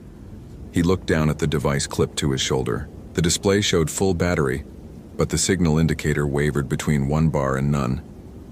He swept his flashlight across the desert again, methodically this time, covering sectors the way he'd been trained. Nothing. No eye shine from animals, no reflection from gear, no movement. But the feeling of being watched had intensified to the point where it manifested as physical sensation, a pressure against his chest that made breathing slightly difficult. Dan retreated to his tent and spent the rest of the night in fitful alertness, his flashlight in one hand, listening. Around 03 ASO, he heard his own voice outside the tent. Dan Carter, come out here. I found her. I found Emily. The voice was perfect. His own Kentucky accent flattened by years away from home but still present in certain vowels. The cadence he used when speaking officially, ranger to civilian. He lay in his sleeping bag, his heart performing gymnastics in his chest, and said nothing. Dan, she's alive. She's hurt, but she's alive. I need your help to carry her back. He grabbed his radio. Base, This is Carter. I have a possible 1033 repeat emergency situation at my location. Request immediate backup and helicopter extraction. Coordinates. He rattled off his GPS position. The voice outside the tent changed. It laughed. And the laugh started in his voice but shifted mid-sound into something else. Something that scraped against his hearing like audio feedback. Like the death scream of a rabbit being torn apart by a coyote. Like wind through a dead tree. Like nothing he could properly name. Then silence. Dawn took an eternity to arrive, and when it finally did, Dan emerged from his tent to find tracks everywhere. Coyote prints, javelina prints, even the dragging trails that sidewinders left in sand. They circled both tents in complex overlapping patterns, and in several places the tracks transitioned mid-stride from animal to something else. Something with elongated digits that pressed deep into the sand. Something that had walked on 2 legs and then dropped to 4 and then back to 2, as if the walker couldn't decide which form to wear. Dan photographed everything with methodical precision, falling back on procedure because procedure was the only thing keeping his mind from following Emily's journal entries down a path his rational worldview couldn't accommodate. He measured the tracks. He took scale photos with his ruler. He documented the spatial relationships and the transition points. The evidence was undeniable, and it denied everything he understood about mammalian locomotion and forensic tracking. His radio crackled. "Carter, this is base. Did you just call for emergency extraction?" "Affirmative. I called at approximately 03:15 hours. We have no record of that transmission. Your radio didn't go active until just now." Dan looked at his radio, then at the track circling his tent, then at the brightening sky where a helicopter should have been converging on his position. "Understood. Consider this my official request. I need SAR personnel and a helicopter at my coordinates as soon as possible. We have a missing person situation with complications." "Define complications." He stared at the tracks, at the impossible transitions, at the evidence that Emily Sanderson had not been delusional or heat-stressed, but had instead encountered something that existed outside the framework of his carefully maintained scientific worldview. Possible wildlife hazard. Unusual predator behavior. I'll provide full details in my report. The helicopter arrived 90 minutes later, bringing 3 additional rangers and a search dog. Dan briefed them on Emily's disappearance, on the campsite evidence, on the timeline, but he found himself editing his language, removing references to anything that sounded too strange. Unusual tracks became possible coyote activity. The voice in the night became auditory distortion in canyon acoustics. But when Travis Morrison, a ranger he'd worked with for 3 years, examined the track photos on Dan's camera, his expression shifted into something Dan recognized. The look of someone encountering evidence that contradicted their understanding of reality. "You seeing what I'm seeing in these photos?" Travis asked quietly, away from the others. "Tell me what you're seeing," Dan said. "Tracks that change. Coyote to something else. To something that shouldn't exist." Travis looked up at the surrounding canyon walls, the saguaros standing sentinel on the ridges, the endless undulation of desert stretching toward Mexico. "You know what the O'Autumn call this area? The burned place. There are stories about why, old stories, stories about things that walk wearing skins that don't belong to them." Dan wanted to dismiss it. He wanted to explain everything through rational mechanisms, heat distortion, tracking errors, misidentification, but he'd spent the night listening to his own voice calling from outside his tent, and he'd seen the track circling in the morning light, and somewhere in his chest, the careful architecture of his skepticism had developed cracks. The search expanded. They covered 5 square miles over the next 2 days, using GPS coordinates and systematic grid patterns. The dog picked up Emily's scent trail leading south from camp, following it for almost a mile before losing it at a rocky outcropping, where tracks became impossible to follow. They found nothing else. No gear, no clothing, no physical evidence of what had happened to her. But they all heard things at night, voices calling in the darkness, footsteps that stopped when flashlights activated, and twice rangers on opposite sides of the search grid reported seeing figures moving on the ridge lines, figures that disappeared when approached, figures that moved with a gait that registered as fundamentally wrong. On the third night, Dan was manning base camp alone while the others bivouacked at the far extent of the search grid. He sat in a folding chair under a battery-powered lamp, updating his incident report on his laptop, when he became aware of a presence at the edge of the light. An elderly man stood there, appearing so suddenly and silently that Dan's hand went instinctively to his holstered pistol. But the man made no threatening movement. He was Tohono O'Odham, Dan thought, or perhaps from one of the other tribes that had historical ties to this land. He wore jeans and a faded blue work shirt, his face creased with decades of desert sun. "You're searching for the girl," the man said. It wasn't a question. "Yes." "Did you see her? Do you have information about Emily Sanderson?" The man stepped closer into the circle of lamplight, and his eyes were dark and ancient and sad. "She walked into a cursed place. She didn't know. How could she? Your people don't believe in such things. You think the desert is empty, that it follows your rules. But there are beings here older than your government, older than your national monuments and boundary lines, things that were here before the Spanish came, before even my people came, things that learned to hunt when humans were still learning to make fire." Dan's rational mind wanted to reject this, but his rational mind had spent 3 nights hearing his own voice calling from the darkness, and something in him had broken open enough to listen. "What is it?" he asked. "What took her?" "Ye nald Lushi. You would call it a skinwalker, but that word doesn't carry the weight. It's not just a shapeshifter. It's a human who chose to become something worse than human, who killed family to gain dark power. The transformation corrupts everything: body, mind, spirit. They can wear animal skins, take animal shapes, but they're not animals. They're predators who understand human thought because they used to be human. They know what frightens us. They know how to use our voices. They hunt in places like this, where few people come, where disappearances are easy." "Why?" Dan heard himself ask. "Why Emily? Why anyone?"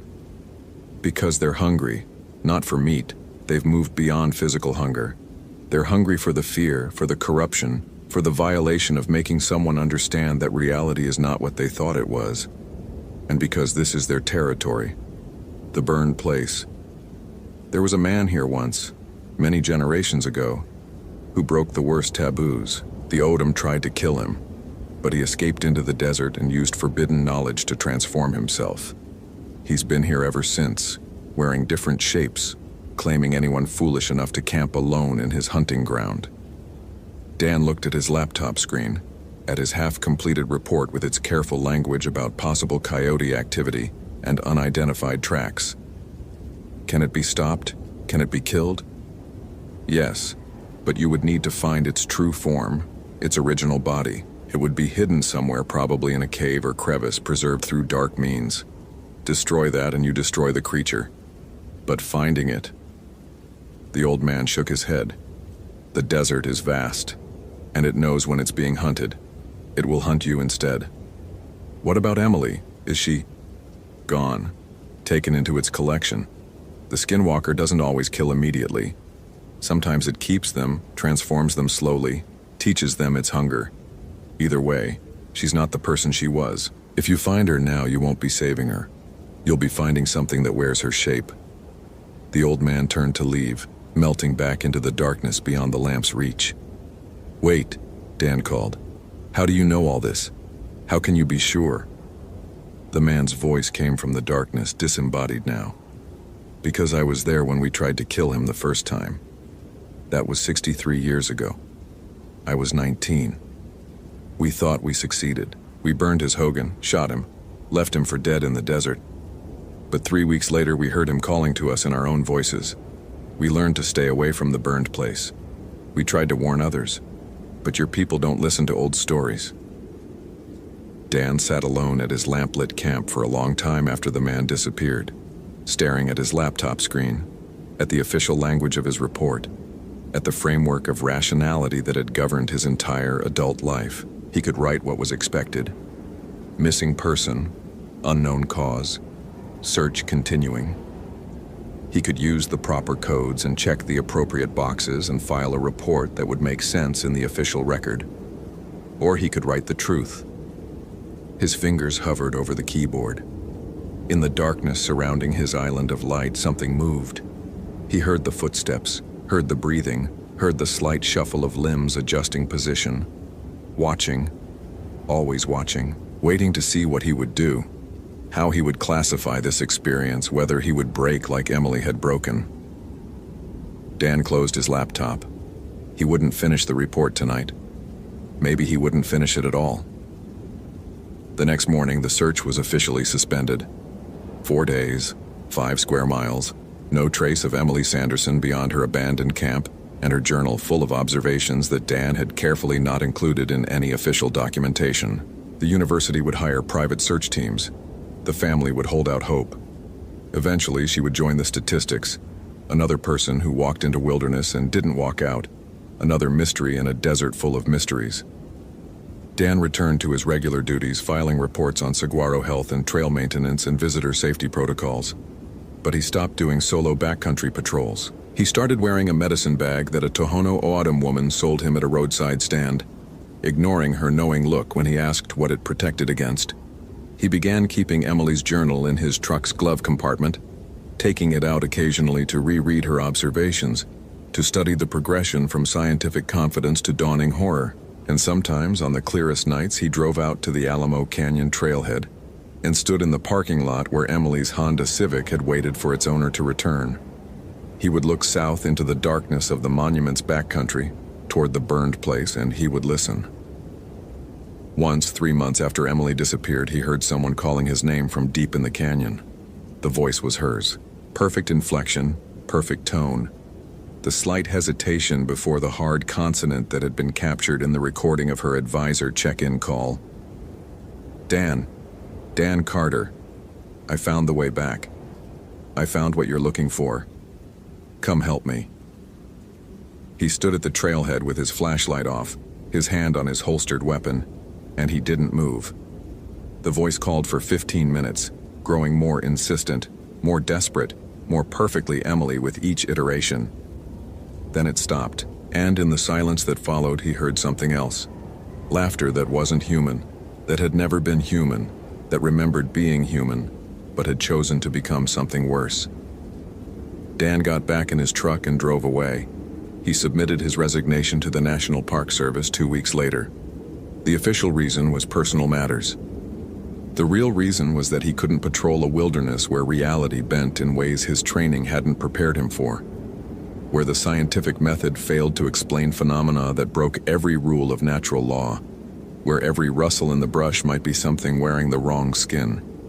His replacement was a bright, enthusiastic recent graduate from Colorado State University with a degree in ecology and a passion for desert conservation. Dan met her briefly during the transition, taught her the radio codes and the GPS waypoints and the location of reliable water sources. He thought about warning her. He thought about showing her Emily's journal, about explaining what walked in the burned place.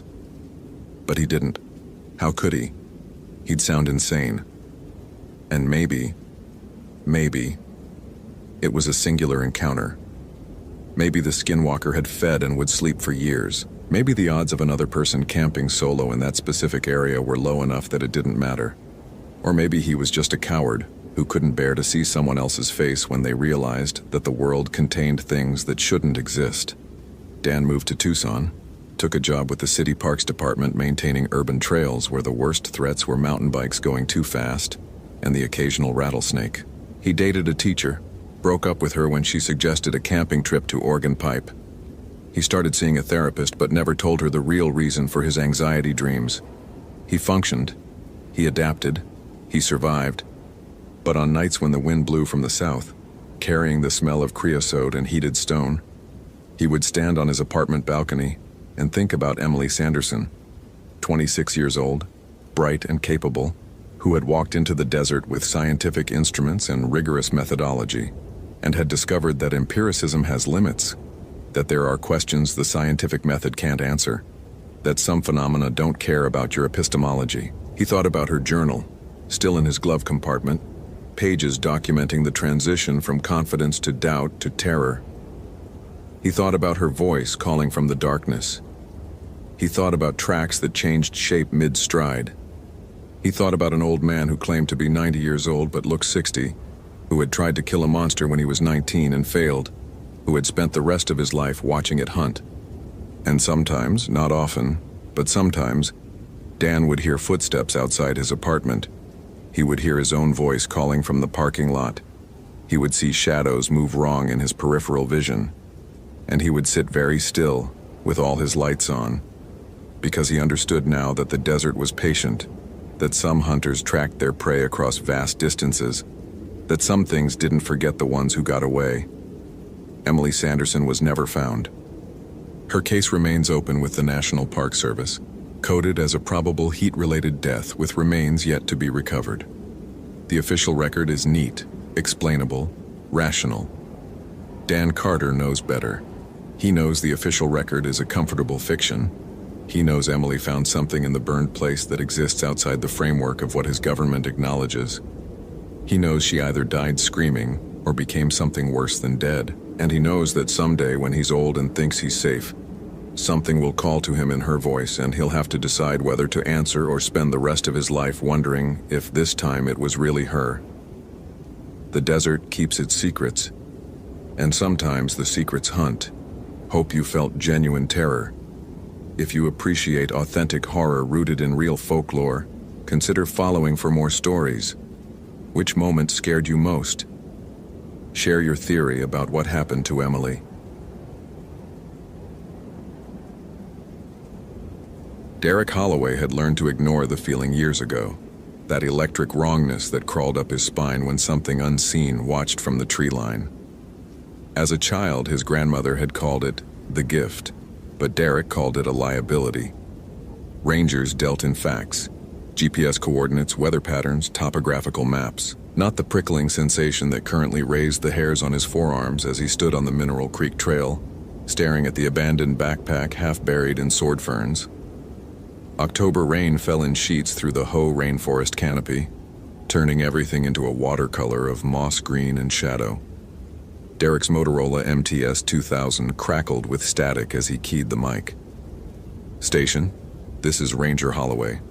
I've got a possible abandoned pack at coordinates N47 Dig 5123, W123 Dig 56 C18, trail marker 7.3, requesting database check on recent permits. The response came through garbled. Olympic National Park's western edge was notorious for dead zones, and the ancient Sitka spruces, some over 300 feet tall, didn't help radio transmission. Derek released the transmit button and crouched beside the pack, pulling on latex gloves from his belt kit. The wrongness intensified, not just concern for a potentially lost hiker. Derek had handled dozens of those. This felt deeper, older, like the forest itself was holding its breath. He pushed the sensation down, focusing on procedure. The pack was a standard REI model, dark blue, relatively new. No visible damage. He checked the exterior pockets first, finding a laminated permit dated 3 days prior. Hannah Mitchell, age 22, University of Washington. Research permit for botanical sampling. Solo hiker, solo, in October, in the Hoh. Derek's jaw tightened. He'd seen too many recoveries that started with solo hiker. The second pocket yielded a Nalgene bottle, half full, and a soggy field notebook with a green cover. He opened it carefully. The ink had run in places, but Hannah Mitchell's handwriting was precise, almost obsessive. Pages of botanical sketches, Devil's Club, Pacific Yew, Western Hemlock, normal enough. But the final entries made Derek's stomach clench. October 12th, 2007. Found it. The grove isn't on any modern maps, but the 1889 survey mentions Settlers' Sanctuary, 5 acres cleared by Romanian immigrants. Dr. Carson was right about the European medicinal traditions persisting in isolated communities. The protection plants are all here. Garlic mustard, Aliaria petiolata, growing in unnatural abundance, wild roses forming a barrier around the perimeter, hawthorn trees in deliberate placement. This isn't random distribution. This is intentional. October 13th. Local ranger, older guy, station chief, tried to turn me away from this area. said it's bad luck ground. When I pressed him, he got uncomfortable and mentioned old superstitions from the homesteaders, asked if I was alone. The way he looked at me. October 14th. The soil samples are wrong. pH should be 5.56.00 in this area, testing at 8.2 near the center of the grove. That's not natural, and the protection ring is breaking down. The hawthorn is diseased, roses are dying back, whatever they were protecting against. The entry ended mid-sentence. Derek's radio crackled. Allaway, database shows, Mitchell, checked in October 11th, overdue, SAR protocol. Station, you're breaking up. Confirm SAR activation? More static than a fragment. Team assembles 0600, continue. Derek stood, the notebook in his hands feeling heavier than it should. Hannah Mitchell had been missing for 6 days. In this weather, with overnight temperatures dropping to 40 degrees, hypothermia was almost certain. But the wrongness Derek felt wasn't about hypothermia. It was about what she'd been looking for, and what she might have found. He pulled out his Garmin eTrex GPS unit, marking the location of the backpack. The device flickered, losing satellite lock for a moment before reconnecting. Derek frowned. The canopy was thick, but he'd never had this much trouble with signal in this area. He started a spiral search pattern, moving outward from the pack in widening circles, scanning for footprints, broken vegetation, anything. 50 yards northeast, he found the first marker, a small cairn of stones, deliberately stacked, with a sprig of dried flowers wedged between the rocks. The flowers were brittle with age, but Derek recognized the species, wild rose, browning but intact. He marked it on his GPS and continued. 3 more cairns forming a rough square around what must have been Hannah's settler's sanctuary. And in the center, partially hidden by a fallen cedar, Derek saw the grove. The wrongness became a scream in his mind.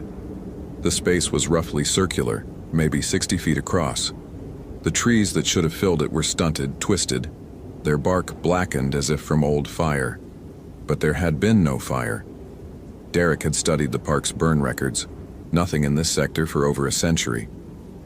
The ground was bare earth, packed hard, with that same unnatural ring of dying protective plants Hannah had documented. And in the very center stood something that made Derek's breath catch. A stone. Not a boulder. A carved marker, rectangular, about 4 feet tall.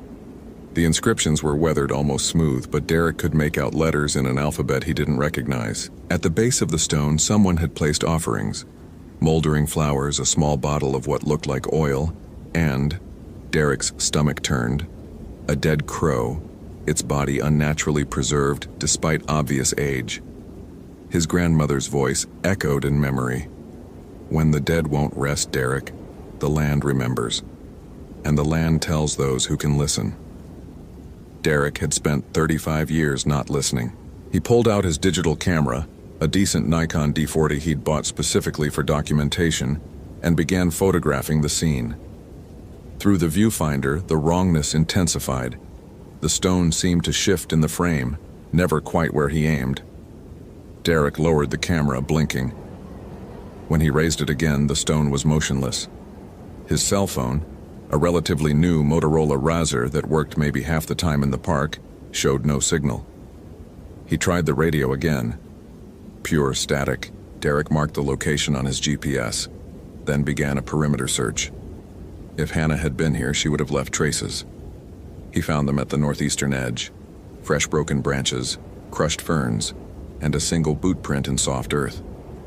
The print pointed away from the grove toward the deeper forest where Mineral Creek became a series of waterfalls and box canyons. The terrain there was dangerous even in good weather. In October rain, it was potentially lethal. Derek should have called it in, waited for the SAR team. Protocol demanded it, but the light was failing, and something in his gut, that damned gift he'd tried to bury, was screaming that time mattered. Not search and rescue time, something else. He followed the trail. The prints became harder to track as the undergrowth thickened. Derek moved carefully, his mag light cutting through the premature dusk created by the canopy. The sound of rushing water grew louder. Mineral Creek, swollen with rain, and beneath that sound, something else. A voice? No. Voices.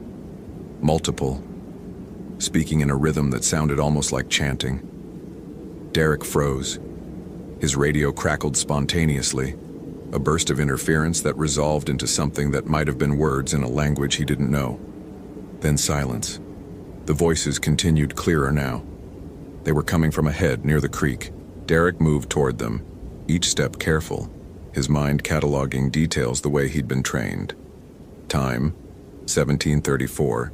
Location, approximately 400 yards northeast of Stone Marker. Weather, heavy rain, visibility less than 50 feet. His condition, elevated heart rate, that wrongness now a physical pressure in his chest. Through the ferns, he saw light. Not flashlight, candlelight, maybe a dozen sources, flickering in the rain. Impossible rain or not, the flames burned. Derek dropped to a crouch, moving closer. The voices resolved into words. Not English, not Spanish. Something Eastern European, the syllables harsh and rolling. Derek's limited linguistic knowledge, picked up from decades of international park visitors, suggested Romanian, maybe Bulgarian. And the tone was wrong. Not hikers singing around a campfire. This was ritual. He reached the edge of a small clearing beside the creek. What he saw made every rational thought freeze. 7 figures in dark clothing stood in a circle around a prone form. The form was too still, too small. Deer, Derek's mind supplied. They killed a deer. But as his eyes adjusted, he saw pale skin, blonde hair matted with mud and blood. Human. Not Hannah. This body was older. The flesh partially decomposed despite the cold that should have preserved it. One of the standing figures raised something, a hammer and a wooden stake, and brought it down with a wet, meaty sound that made Derek's gorge rise. The body twitched, not post-mortem muscle spasm. The thing on the ground moved deliberately, trying to rise despite the stake now pinning it through the chest. Its head turned toward Derek, and he saw its face in the candlelight. A man, maybe 70, with eyes that reflected the flames like an animal's. The mouth opened, revealing teeth filed to points, and it made a sound between a hiss and a scream. The 7 figures reacted instantly. 3 of them turned toward Derek's position, and he saw their faces. Older people, 60s and 70s, weathered by outdoor life. One woman held a string of garlic bulbs. Another man gripped a knife with symbols carved into the handle. They didn't look afraid. They looked determined. Who watches? The woman with the garlic called out in heavily accented English. Show yourself or share his fate. Derek's training screamed at him to identify himself, to take control of the situation. But his gift, that cursed sensitivity he'd tried to ignore, told him that any movement would be fatal. These people believed they were fighting something, and they would kill anyone they perceived as a threat. The thing pinned to the ground screamed again, and the sound triggered something primal in Derek's hindbrain. He turned and ran. Behind him, the chanting resumed, louder, more frantic. Derek crashed through the undergrowth, his mind refusing to process what he'd seen. A stake through the chest, movement after death, teeth filed to points. This was madness, except Hannah's notebook had mentioned protection rituals, European traditions brought by Romanian settlers. And Strigoi, Derek's grandmother, had told him stories, the ones her own grandmother had brought from the old country. Vampiric revenants, intelligent and malevolent, rising from improper burials to torment the living. Folk tales, superstition, not real, not possible. But Derek had seen it move. He ran until his lungs burned, until the sounds behind him faded into the rush of water and wind. When he finally stopped, gasping, he checked his GPS. The device showed his position, but the track log was corrupted, showing impossible loops and backtracking he hadn't made. He was 2 miles from the Stone Marker. It had felt like 100 yards. His radio hissed to life. Ranger Holloway, status, SAR team, station. Derek keyed the mic, fighting to control his breathing. Station, I've got a situation. Multiple individuals engaged in... I need backup at... He read off his coordinates. Repeat. Coordinates invalid. That sector, prohibited, dangerous terrain. Station, listen to me. There's a body. There are people performing some kind of ritual. I need... The radio squealed, a sound like metal tearing, and went dead. Derek stared at the device. The display was dark. He pressed the power button. Nothing. The battery had been fully charged 2 hours ago. His GPS flickered and died. Then his maglite. Derek stood in the gathering darkness, rain hammering down, and felt that wrongness expand into something that had a name. Terror. Not the adrenaline of a dangerous rescue. Not the concern of finding a body. This was the pure animal fear of being hunted. Something moved in the trees to his left.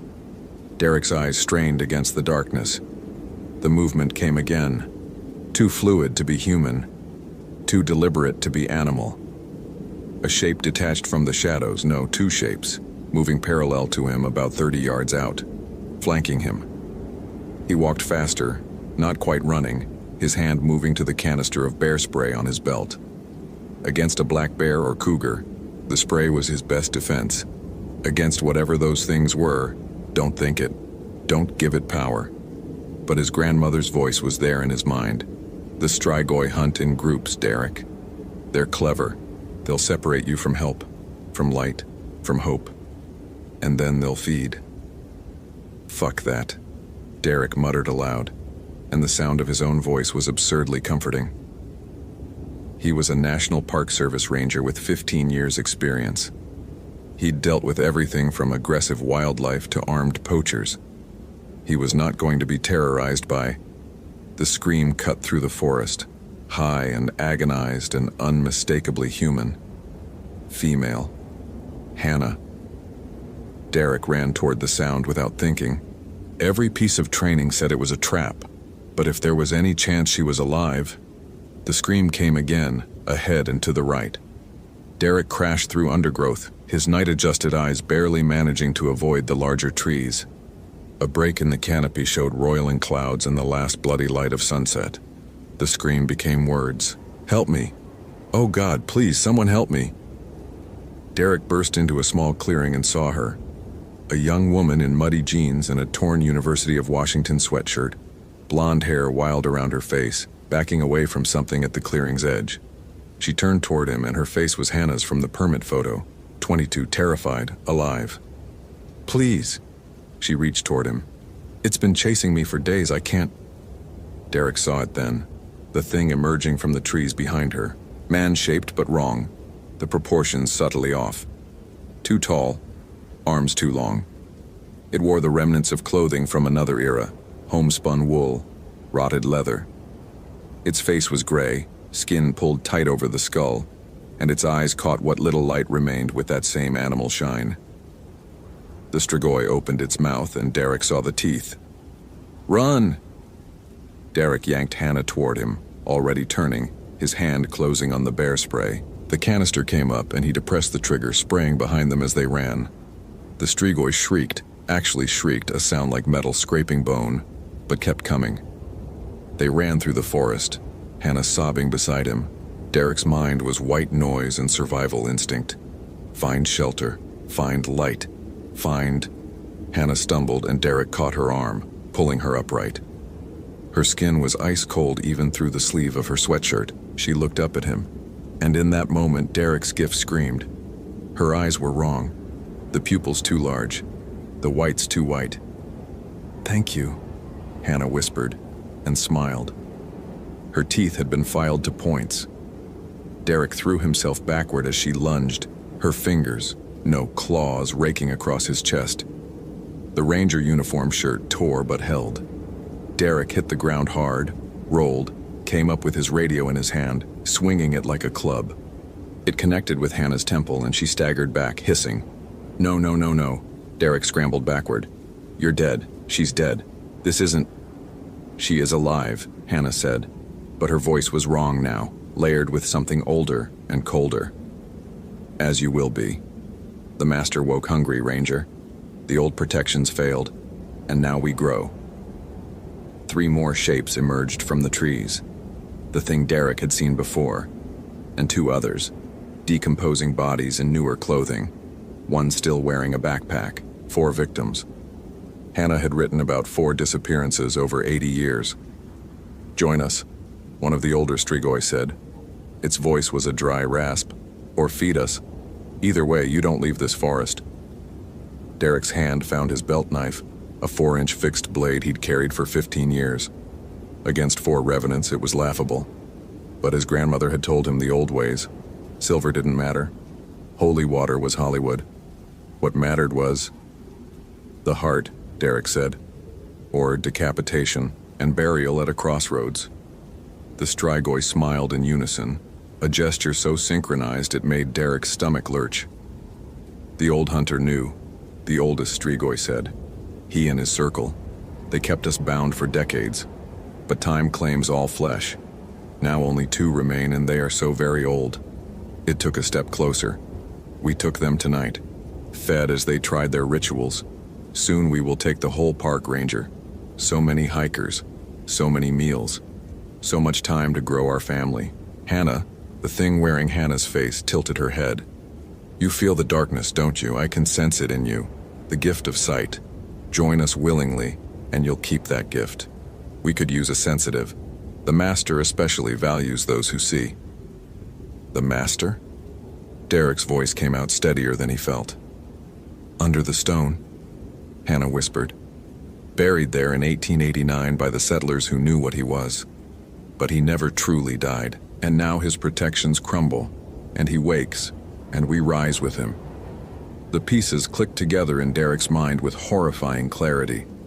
The Romanian settlers, the protection grove, the carved stone, not a memorial, but a grave marker, a seal, and something beneath it, old and patient and finally free after more than a century of imprisonment.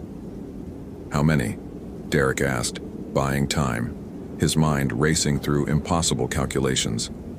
"How many of you are there?" "Tonight? 5 of us, the forefed and the Master." The oldest Strigoi's smile widened. "Tomorrow? Perhaps 6 after you." They circled him, and Derek knew he had seconds. His knife was useless. His spray was empty. His radio and GPS were dead. But there was one thing. He still had his lighter. And the Hoh rainforest, despite 140 inches of annual rainfall, had pockets of old-growth Douglas fir whose trunks could burn if you knew where to look. The dead-standing timber, the nurse logs so dry inside they crumbled to dust. Derek ran, not toward the trail, toward civilization, toward the stone, toward the grove. Behind him, the Strigoi gave chase, their movements inhumanly fast. But Derek had been running these trails for 15 years. Even in darkness, even in terror, he knew the way. He burst into the clearing with its ring of dying protective plants and ran straight to the stone. Up close, he could see the inscriptions more clearly. Protection wards in Romanian, symbols that matched the ones in Hannah's notebook. And at the base, recently disturbed soil where something had clawed its way out from beneath. Derek dropped to his knees and began digging with his hands, tearing at the earth. 2 feet down, his fingers hit wood, a coffin lid, rotted but intact. He pulled his knife and jammed it into the gap, prying upward. The wood splintered. The Strigoi reached the clearing's edge and stopped, hissing. They wouldn't enter. The protections, weakened as they were, still held some power. "Foolish," the oldest one said. "You only trap yourself." Derek ignored it, tearing away chunks of rotted wood. The coffin interior was empty. The Master had already risen. But Derek wasn't looking for a body. He was looking for, there, tucked into the coffin's lining, a leather bag. Derek grabbed it, dumping the contents onto the ground. Dried herbs, a small bottle of oil, a wooden stake, hand-carved, symbols burned into its length, and a journal, its pages yellowed and brittle. Derek opened the journal to the last entry. The handwriting was shaky, ancient. August 13th, 1889. "We have bound the creature. Stefan Vasile, the one who brought the curse from the old country, lies in this grave with stakes of hawthorn through his heart and ash in his mouth. The protection circle will hold so long as the plants remain. My sons know the rituals. They will teach their sons." This evil must never wake. But I fear. Stefan spoke as we laid him down. He said eternity is patient. He said the blood calls to blood, and one day the protections will fail. He laughed as we sealed him. God forgive us if he was right. Derek looked up.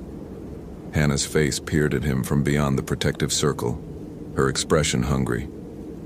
You can't stop us, she said. The master feeds. We grow strong.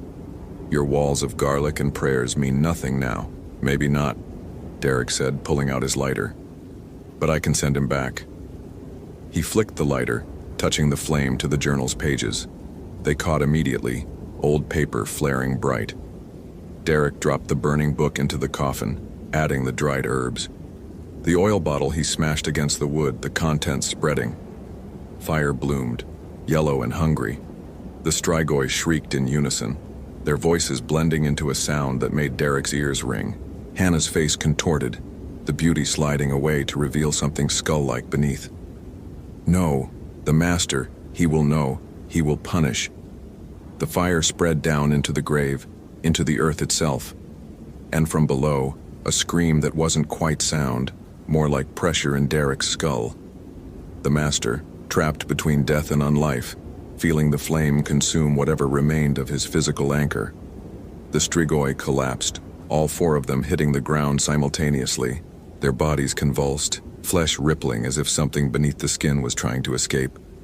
Hannah looked up at Derek one last time, and for a moment, he saw the real her, the 22-year-old botany student, terrified and trapped inside this thing she'd become.